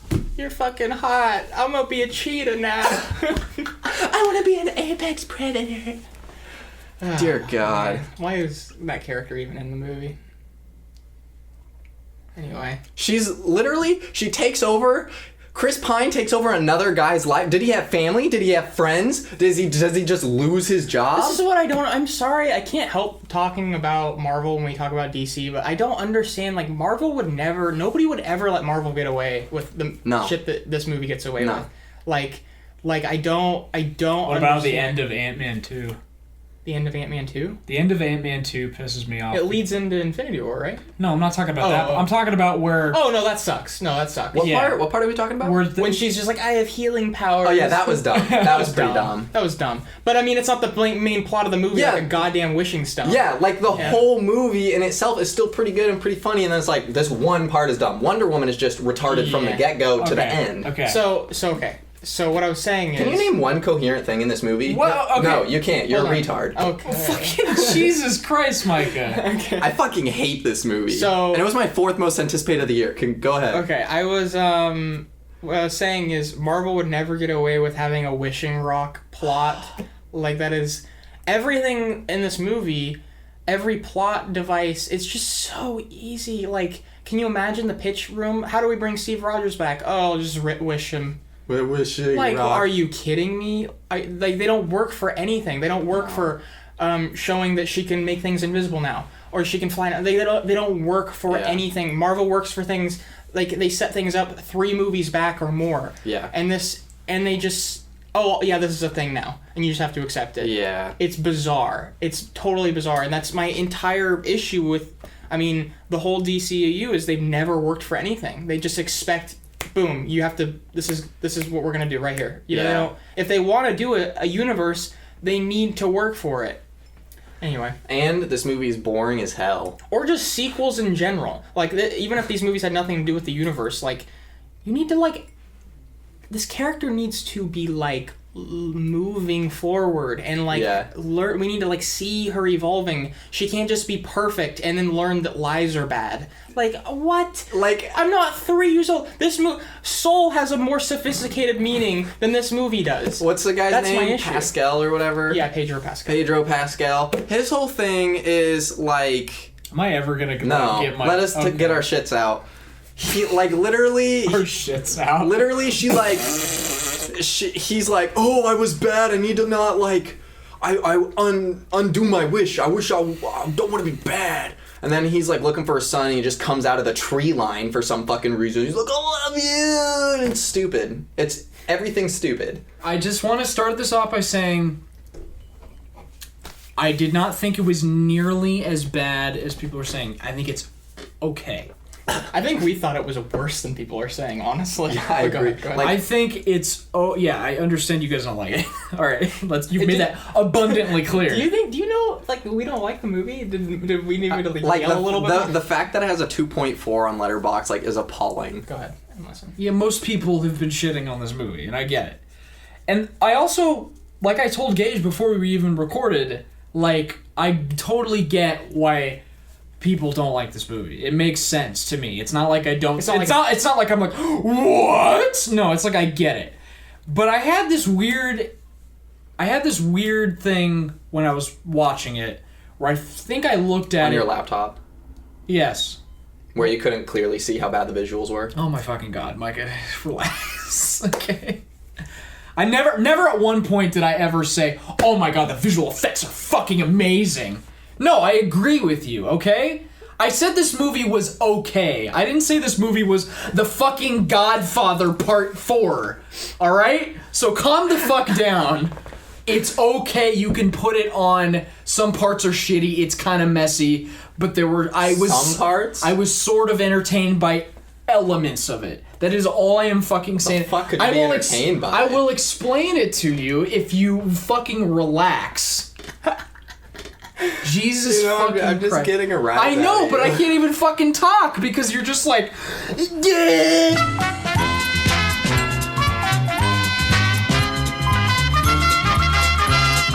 Now, I will also say that I think it's obvious that, like...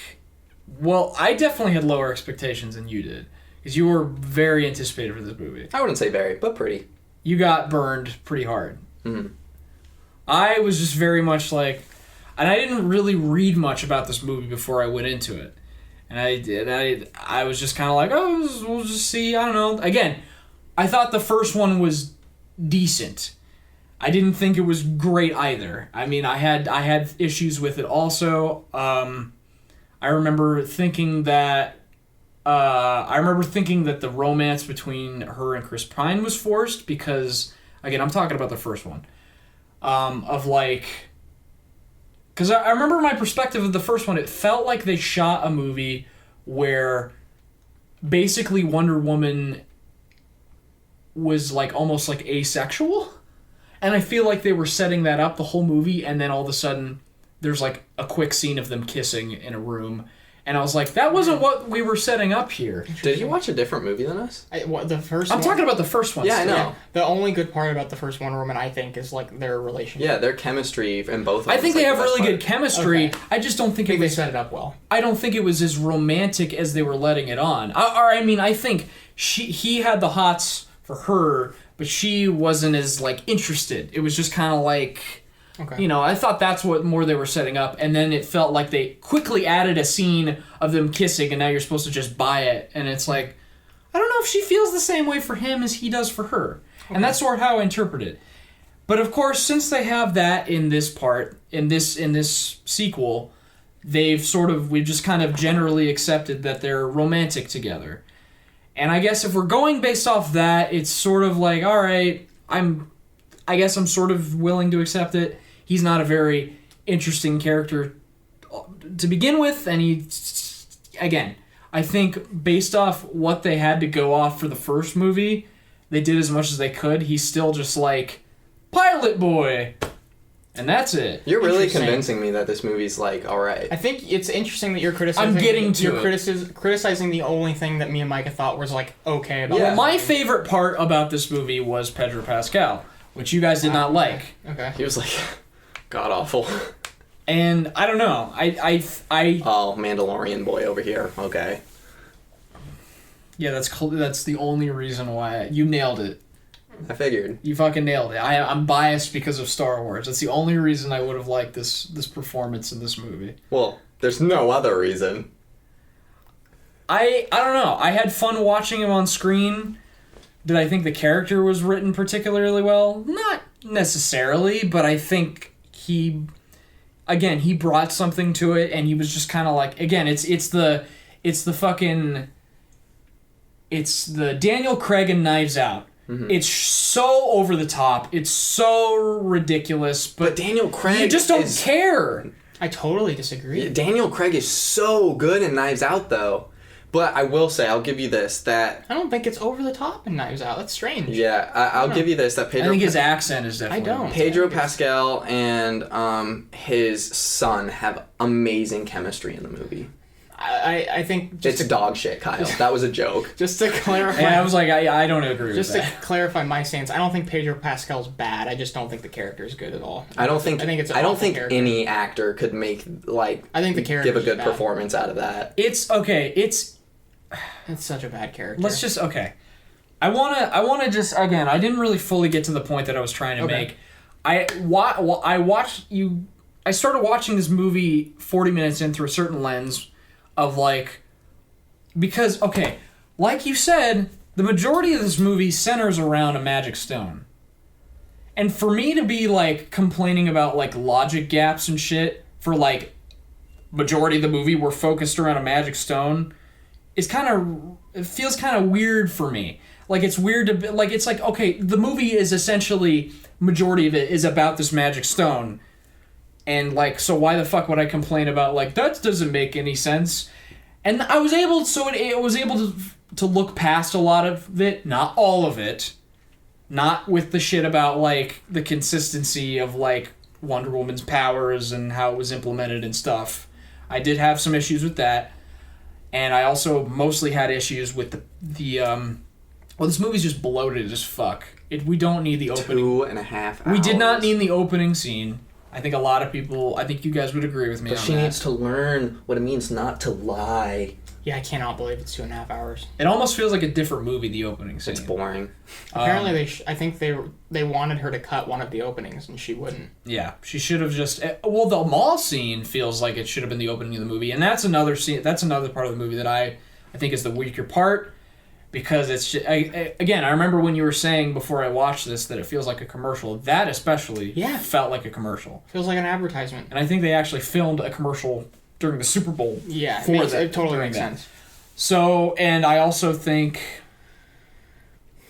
again, just the idea that this movie is based around a magic stone, I'm not shocked that most people don't like it, because it's like, if you can't get behind that, you're not going to get behind the movie. But it's like, for those that can sort of accept it, it does sort of feel like, and I don't know if this was intentional, but it felt like this movie was like trying to do something where it was like, okay, this is like a fairy tale now. And it's sort of like, or more like a Greek myth, or like something like these like the story of like Achilles or something like that, where it's like, it's a very like, it's a story that's like passed down through generations, and it has sort of a moral that's very broad and simple, and it's like playing off people's like greed and their desires, but at what cost. And I think that's not something that a lot of people were able to maybe get behind. And that does not mean that the movie's perfect by any means. I probably like the shit that I get the most invested in, and not even invested, I was just entertained by like the stuff with Pedro Pascal, and I think a big part of that is his performance. And I liked some of what's her face with the glasses. Kristen Wiig. Yeah, it was not all good. For sure. When she's introduced, it's like she's hitting on her. I think that was obvious. I was like, is she envious of Wonder Woman, or is she trying to fuck Wonder Woman? I do want to say... Because she asked her out on a date, like, immediately. Just based on... I just want to address something you just said about the whole, like, fairy tale or, like, a myth or a story that was passed down. You know what else had something like that? The Lion King. And The Lion King is fucking good. So you can do that with the whole, like, it was a story passed down for generations, but it's still shit. Again, just because I found some redeeming qualities in this movie does not mean... I have no idea how, but... I'm explaining how. I haven't heard any good points. And again, I was entertained by... I'm sorry. Some of it. I wasn't... That's the thing, is it's like... Was I entertained or was I not? That's sort of... And maybe I'm just fucking retarded. Yeah. But... I remembered what I was going to say. Yeah. This movie's still messy as hell. I really appreciate how every man in this movie that isn't Chris Pine is just a fucking rapist. I love that about this.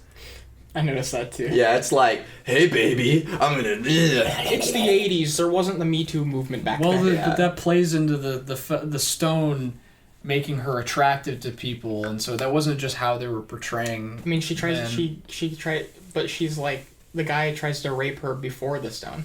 Right? Well, that one dude, one drunk asshole. They're trying to play it off like she's like unattractive and ugly and no one likes her. And it's like she's already kind of attractive and then like people are trying to rape her. Wonder and then Woman it's goes like... to the party and everybody's like, hey, baby. Yeah. I don't know. Whatever. I get you. That's just how it's we not are. all it's not fucking... Like, that's another thing about this movie is it reminds me a lot of the Christopher Reeve Superman shit, and... It reminds me of that in a lot of good ways and a lot of bad ways, like the fucking tired tropes of like, oh, she's so unattractive, and even though she's like still looks like Kristen Wiig, you know. I still haven't heard a good thing. What the fuck? So the Wishing Rock thing, I think a lot of people, I think I'm not doing this to convince you. I'm just doing this to explain myself. We're not debating. We're just talking about how we feel. Yeah, we're just talking about how we feel, Kyle. Clearly. So the Wishing Rock thing, I think people are too forgiving of it, and it's like, it's super easy to just say, oh yeah, this movie isn't very good, but it's fun and it knows what it is, and it's supposed to be cheesy, and it's like, I don't think it necessarily knows what it is. I was just okay, mildly entertained. I wasn't saying you said It's that, super unfair though that Marvel and DC have different bars and different standards. I feel like you need to like compare movies fairly and evenly and not just be like, oh, this one's like known for giving good movies, so the bar's up it's here. It's the Nolan thing, though. We have different expectations. Yeah, so it's just unfair to be like, well, this movie isn't good, but, you know, I was entertained sometimes, so, you know, it's pretty good, you know, so... I just think that, like, if a Marvel movie had a Wishing Rock plot, it'd be, like, known as the worst Marvel movie ever. I would say it's worse than Captain Marvel, which is my least favorite Marvel movie. Oh, wow. Yeah, I would too, to be honest. I think it's worse. Yeah. I wouldn't necessarily want to rewatch this. Yeah. Let's just make that perfectly clear. I'm not... I guess what I'm trying to say is I'm tired. I get tired. And I'm not saying you're saying this. I'm just saying I hear it. Mm-hmm. The argument that, like, Aquaman and in this movie, just, oh yeah, they're super fun and they know what they are and stuff. It's like, well, it doesn't make it good. Like, it's so bad, you know? And how like, do we know what was intentional and what wasn't? It's a very easy argument to make, you know? To just say, oh, it's supposed to be cheesy. Yeah. Okay, well... Yeah, and I think some of that worked and some of that really did not. And me and you like cheese. Oh, that sounds weird. But, like, you know, like, Signs can be cheesy, and, like, The Visit, and, like... Pepper Jack, Swiss, we love cheese. But, like, schlocky, I think is the word people Yeah, throw so around. me and you, like, we like that. I know we do. So when people are just like, it's cheesy, so it's good. And quite No, honestly, it's I don't really bad like cheesy. schlocky superhero movies, so there's that, too. What do you mean by schlocky? Like, fucking... goofy. Like, it's not trying to be realistic. Yeah. Okay. Shazam. I much prefer the, like, Iron Man and the fucking... Yeah, because I wasn't a War. huge fan of Shazam either. I mean, like, that's my whole issue with, like, a lot of stuff in Endgame is it gets a little schlocky. Like, the Hulk gets a little schlocky. Oh, Thor gosh. gets schlocky. Yeah. It's Don't remind me. I'm not into it, you know? Hulk You'll is lose the me. most, like... Trying to think of another Marvel movie destroyed that's kind of character of all schlocky. time. Ant-Man 2's schlocky. I'll give you that. But there's other issues with that movie. The thing about that movie is it's consistently hilarious. I will say, and I think this is very important. I wonder if I would have been as forgiving of this movie if I had seen it in theaters. Oh, okay. I do wonder if, like, I saw it in If you've theater. gone out of your way to Yeah, go, I probably would be pretty fucking disappointed. But since it was just like, Yeah. this is on HBO Max. It creates a different type of criticism. Like, Right. I definitely agree. Like, you know, a movie like Host, you know, you watch it at home, it's great. It would have been great in the theaters, but like a part of you's like, it's 50 minutes, I'm not going to I go to feel the like theater. Host is almost a movie that's meant to be watched at home. Yeah, so what I mean is like that's a whole different conversation. Yeah. This whole like Right. how it's different viewing brand new movies at home and the experience is different. I just want to talk about like the first Wonder Woman in comparison to this one. I don't know how you feel, like which one you like more. The first one's definitely better. Okay, my thing, And the first one is okay. Like this one. What I don't understand is a lot of people dislike this movie, and I'm like, okay, but then they say in comparison to the first, and my point of view is the first one. I don't remember the first one ever being good. Yeah. So that's what I think. That movie frustrates me even more because at least people are like acknowledging the issues with this Wonder Woman. People are talk about forgiving. Yeah. The first Wonder Woman is even worse as far as people who just forgive it of all of its problems. I mean, I do think there are aspects I can point to about the first Wonder Woman that I like more about Wonder Woman, you know, this second one. It's definitely the better movie. But it's just, I don't remember it ever being like Well, I think it's setting the bar very high. I think it's sort of like you're comparing two different perspectives. People who saw the first one and didn't like it, and people who saw the first one and liked it. So then, like, they're gonna be more forgiving of the stuff in this one. As people who didn't like the first one, they're gonna fucking hate this one.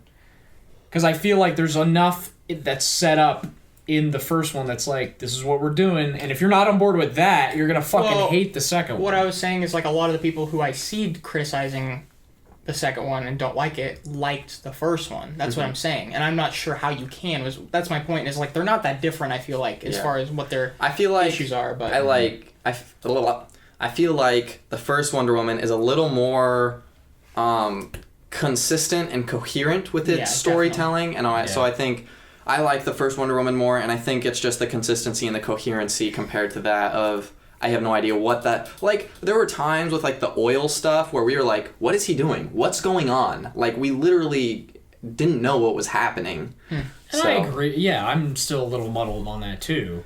I just feel like the movie, at a certain point, whether this was intentional or not, it just didn't really... It wasn't trying to give you a concrete answer for everything.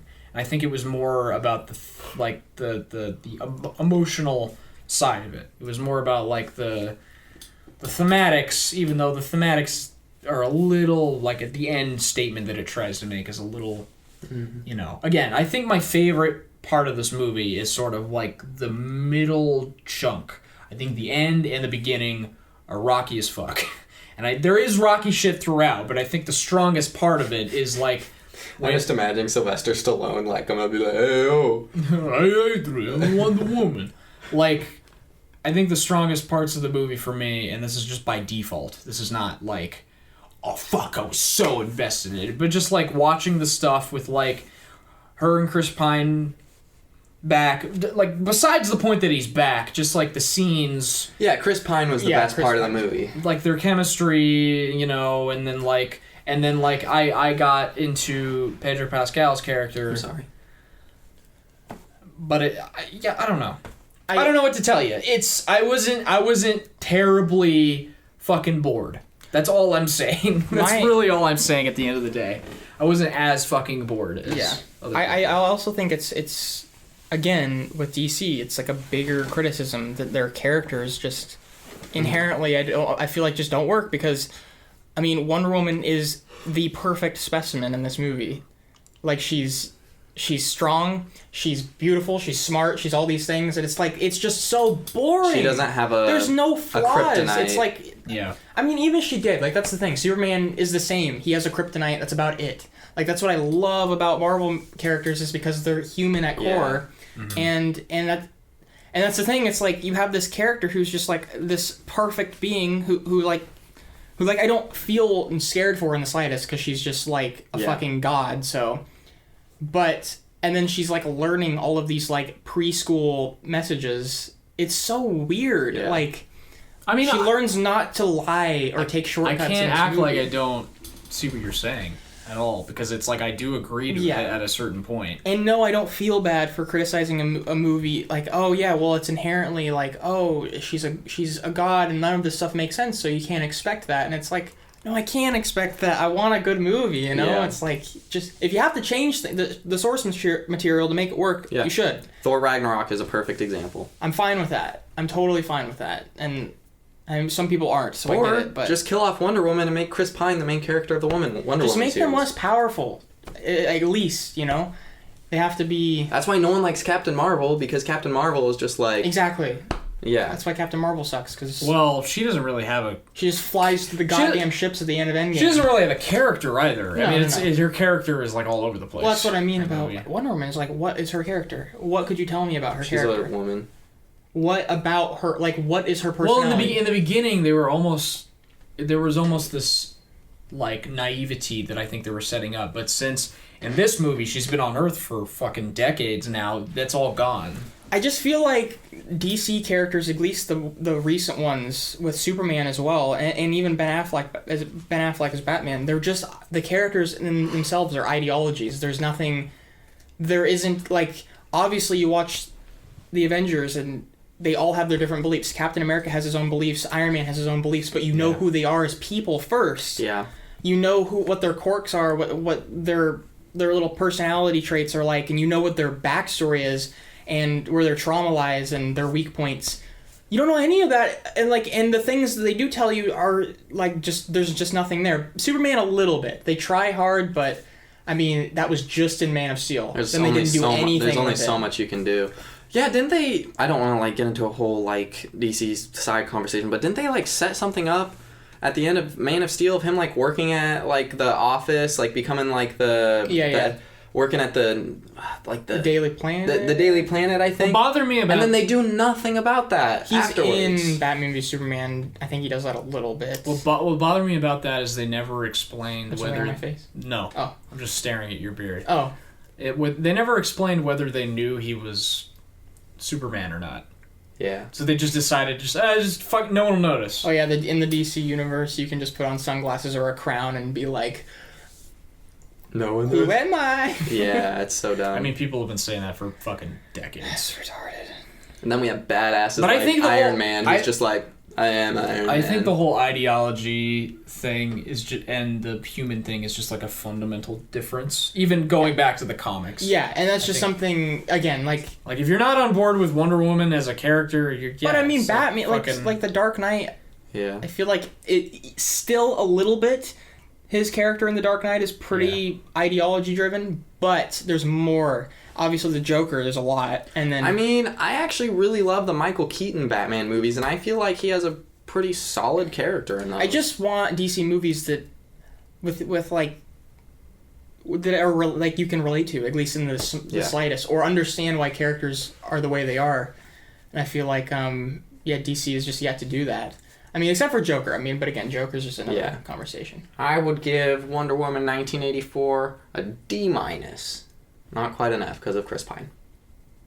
Honestly, my score's probably not that far off. Okay. D-. If I'm being extremely generous, like a C-. And I don't feel bad criticizing this movie because I think we've had this discussion off screen where we want to punch up and not down. Not want to punch up. Or like you know. That's actually funny enough. Something that in one of the questions that we're about to answer, I want to talk about. So we'll save that. I'm confused. Is it the Moda asked the first one? Yeah, did we already answer All right, that? we'll move on to the Q&A section, I guess. Okay. Yeah. Wonder Woman 1984 is on HBO Max if you want to go watch it. Don't waste your time. Up to you. If you're cooking like a pasta or something and you want it on for background noise, Pasta. Or if you're just put on 80s music, like or just watch the trailer on repeat. I would say that's I mean, I don't know. I'm just weird, I guess, and I'm too forgiving, maybe. Yeah. I don't know. I'm definitely in the minority here. I mean, most, if not all, people are shitting on this movie. I mean, I think Jeremy Johns gave it a, like, did he? he didn't give it like an awesome tackle or anything. He gave it a like good time, no alcohol required. You know, that's the closest thing I've seen to like. Chris how I felt Stuckman about wasn't it. very forgiving on it, and I was like, What do you give it? I don't remember. I think he said like a C-, which was pretty forgiving. I would never watch this again. Probably. Yeah. Okay. But it wasn't the worst so- thing I've ever seen. Moving on to the Q&A questions. Thank you very much for asking questions. We very much appreciate it. I thought we already answered We this one. didn't. Hold on. Before we answer the questions, I'm going to change out the battery in the camera because I got new batteries. When I say I'm going to do something, I'm going to do it. Okay. 2 very boring minutes later. Okay. All right. So questions. First Oh, one. here. I'm going to read this time because you read the first half and I'll read the second half. That's fine. Okay. In last. The Vikings beat the Lions. Oh, wow. They're 7-9, respectable. And last week you forgot to say somebody's name. Was the question. Oh, So did that's I? Who? I'm so sorry. Your name was Cody, and I apologize. I'm so sorry, Cody. Shout out to you. Won't happen again. If not, castrate He me. didn't ask a question this week. I think it's because he unsubscribed because of Aw, Cody, come back. the son of a bitch. Cody, come back. Cody. All right. So this is what we were saying a little bit. What's your guys' thoughts on objective criticism? And now I cannot remember what we were talking about before that I thought was a segue. I don't understand that question, if I'm Like, being completely honest. Criticizing movies, like reviewing movies, like what Oh. do you think? I don't know. I guess I I guess I don't know. understand. Like Punching objective- up or punching Yeah, down. so That's punching what up, we were punching talking down. about. We were saying like there was a time period, you know, and I'm still trying to be pretty good, and I know.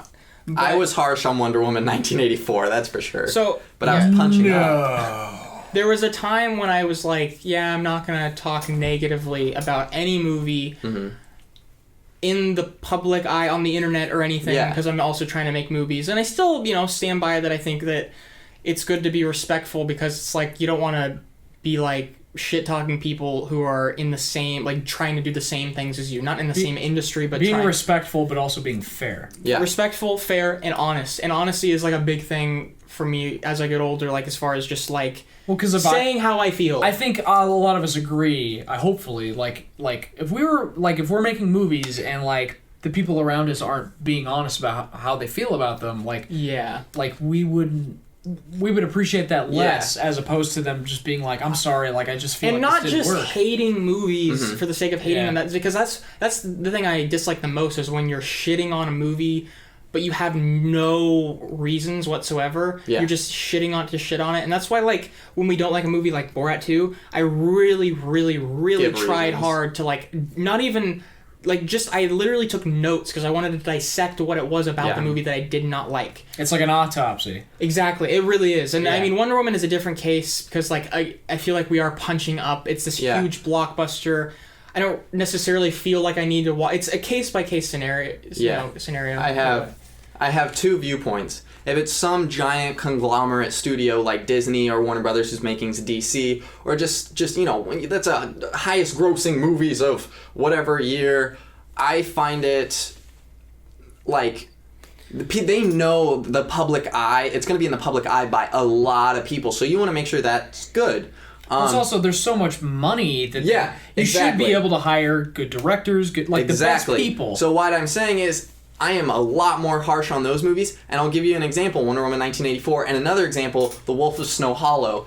I wasn't huge on that, but during that, when we were talking about it, I was giving, like, constructive criticism, not like, oh, I hate this is dog shit, which it's not, but I was just like, if it's not one of those giant Disney conglomerate monopoly movies or whatever, I try to be more fair, and I try to give constructive criticism on what I would have maybe liked to see, and because when I made 7th and people were saying stuff on Letterboxd and giving reviews, I was actually like I found what people were saying as constructive criticism very, very helpful. And I was like, oh, I see, like, I like that, I see that. But when I saw reviews that were just like, this is dog shit, don't waste your time, I'm just like, I personally, I don't...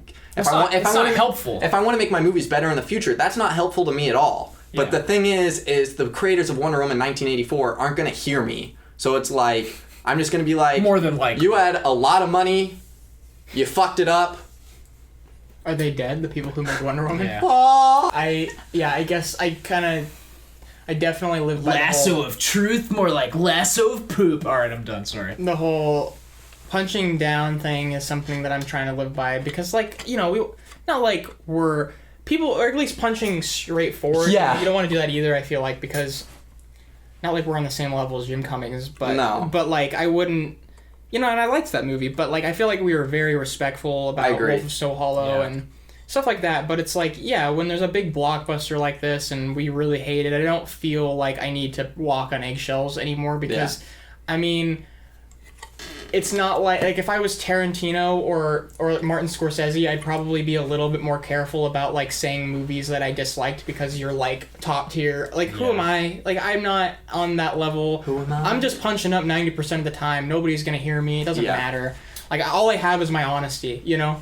And I'm just gonna be honest about how I feel. As long as you're fair, like you were saying, and you really say why. Yeah, because that's genuinely really helpful. I think and- people hate movies a lot of the time and don't even understand why they hate them. Yeah, and because it has a sad ending is not a good reason. Get a better reason.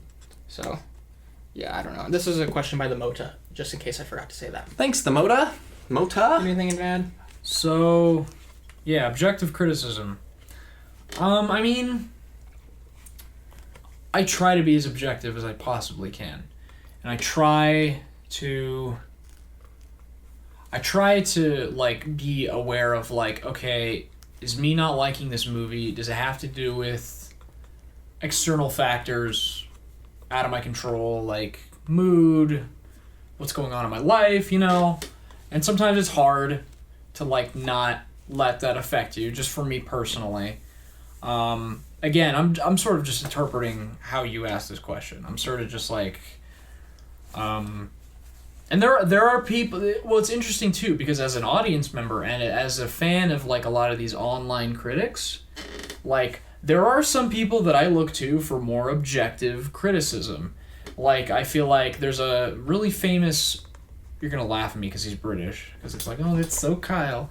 But he's like one of the like most like well-respected movie critics. Is like Mark Kermode. I think for the most part, he's like one of the most objective critics out there, in my opinion. And then, but sometimes if I want people that just like really fucking like, just don't hold back, I'll look to people like Red Letter Media, you know. So it's interesting Yeah. because it's like there are certain critics that I go to because I'm looking for a different type of criticism. I know Jeremy Johns will be more blunt than Chris Stuckman. Mm-hmm. That's just like a fact at this Definitely. point. And I think the people who follow those guys, they are looking for a particular amount of bias. So I think it's interesting. I think it's important to know that, like, we're in the game of biases and subjectivity. This isn't, you know, this isn't politics. You know, we all have our. It's not our jobs to be, you know, unbiased because we are human beings and we all feel differently, and that's the point of making movies. As long as I feel like, just as long as you're not like, I mean, my own personal rule is as long as I'm not letting it have a huge emotional effect on me, I try to be a little bit more tame.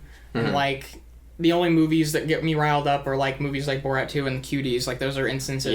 Every now and again, that's normal. But most of the time, if I dislike a movie, and believe me, I dislike movies all the time, I just try not to let it rile me up because it's like it doesn't matter. it doesn't happen to me at all. Yeah, never. So- No, never. Yeah. You never get riled up. I hope you guys know I don't like. What?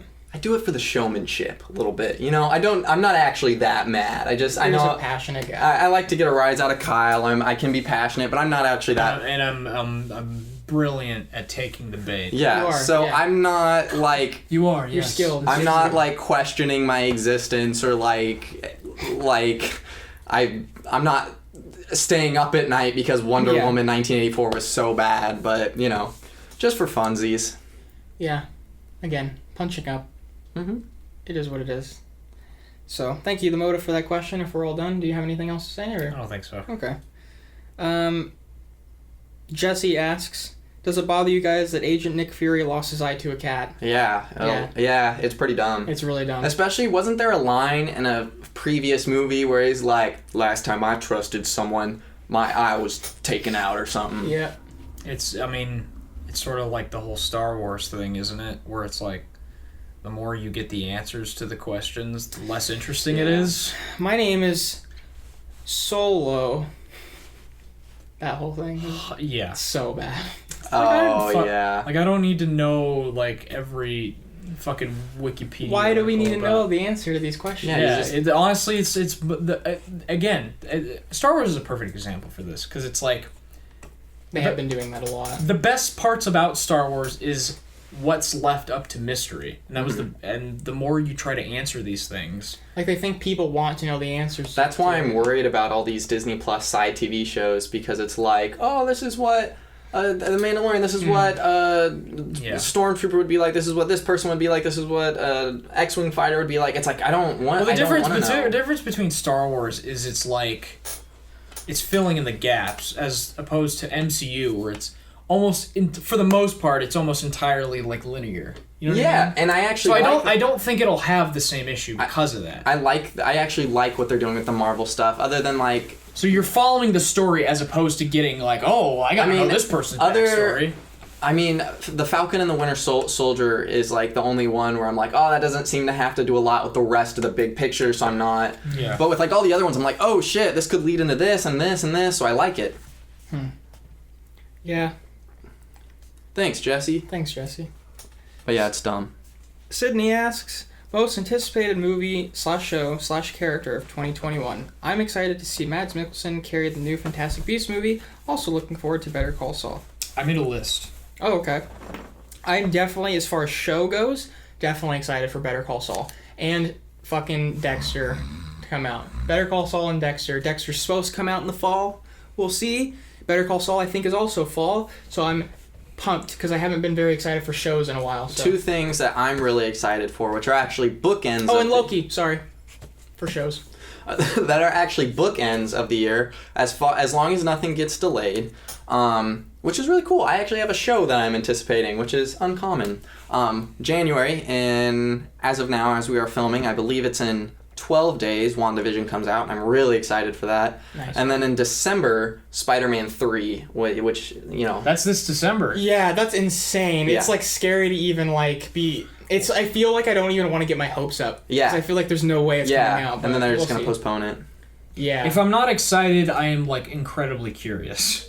It's like, all right, what the fuck are we doing here? Yeah. Because there hasn't been a trailer yet. Yeah. On my God damn, that'll be like, if that trailer comes out... On my I'm so on my excited. Letterboxd, I actually have a top 10 most anticipated of 2021, and Venom: Let There Be Carnage made number 10 just purely out of curiosity. Let there be carnage. Sorry for saying the whole fucking title. No, it's Gage. just dumb. It's just stupid. Yeah, he makes fun of me when I say the whole titles of things. All right, I don't know what my absolutely most, because I hate making definitive lists. Wonder Woman 3. We know. Definitely. No. So,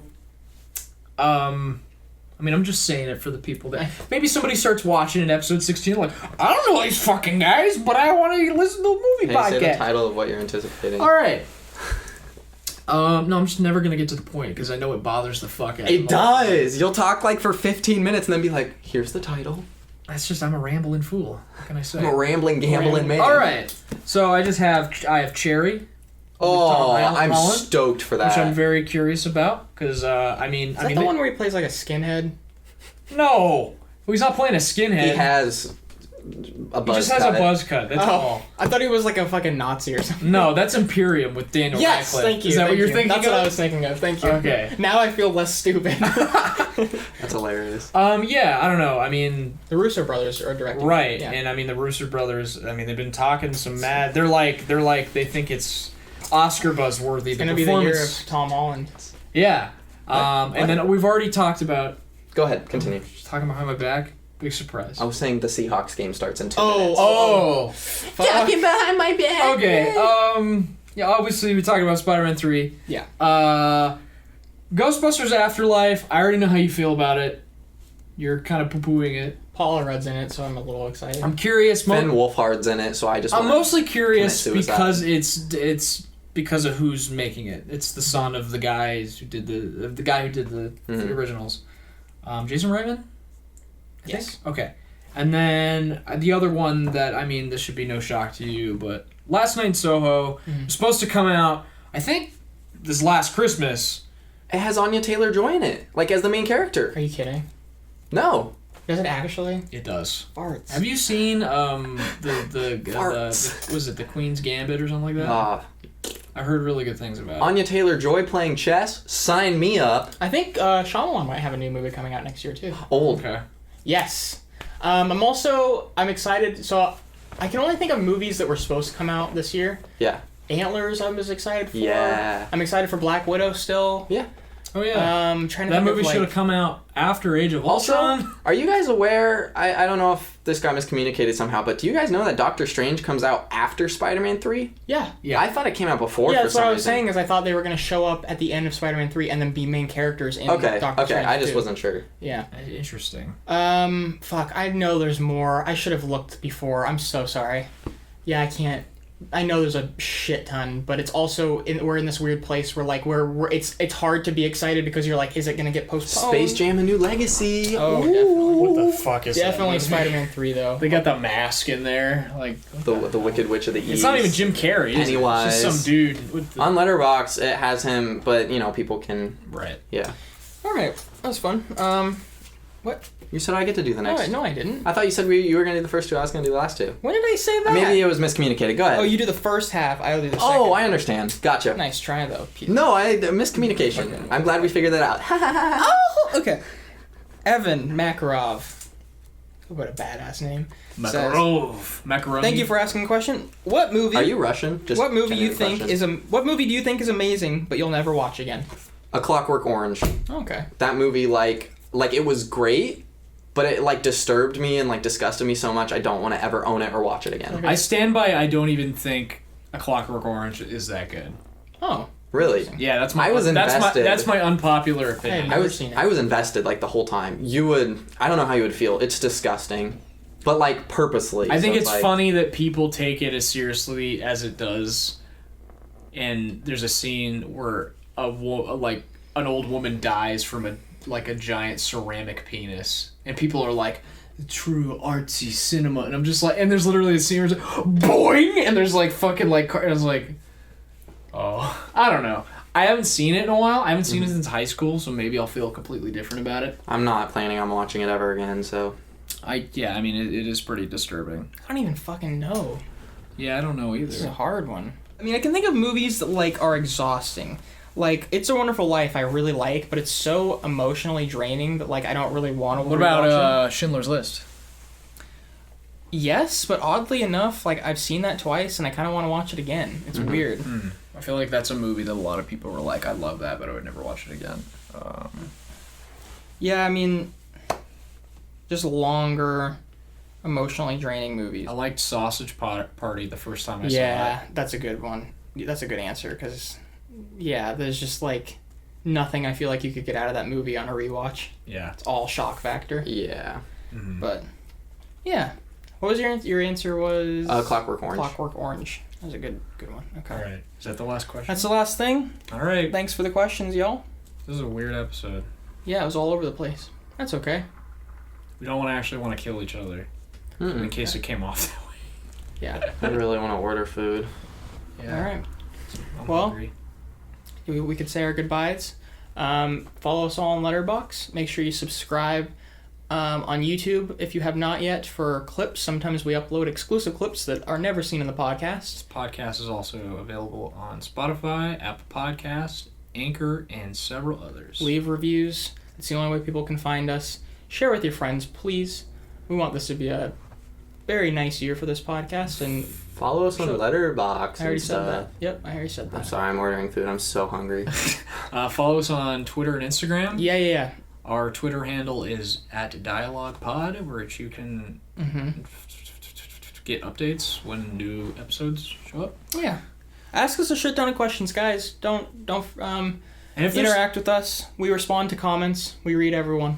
and if there's something that you want us to talk about, or if you have some ideas of how to improve the podcast, Yes. let us know, because we would love to hear it. Yes. Yes. Think that's it. This is. I feel like it's just funny because there wasn't like a funny intro or a funny outro. We're just like, Bye! we just kind of like fizzled in and fizzled out. I'm Yeah. just so fucking hungry. I'm hungry too. And the Seahawks game is playing. Yeah. Bye. We gotta go watch the Seahawks. Come here often. No. How are the wife and kids? How's the office? It's coming together well. Wow. Getting a table soon. I guess we're done. Yeah, fuck it.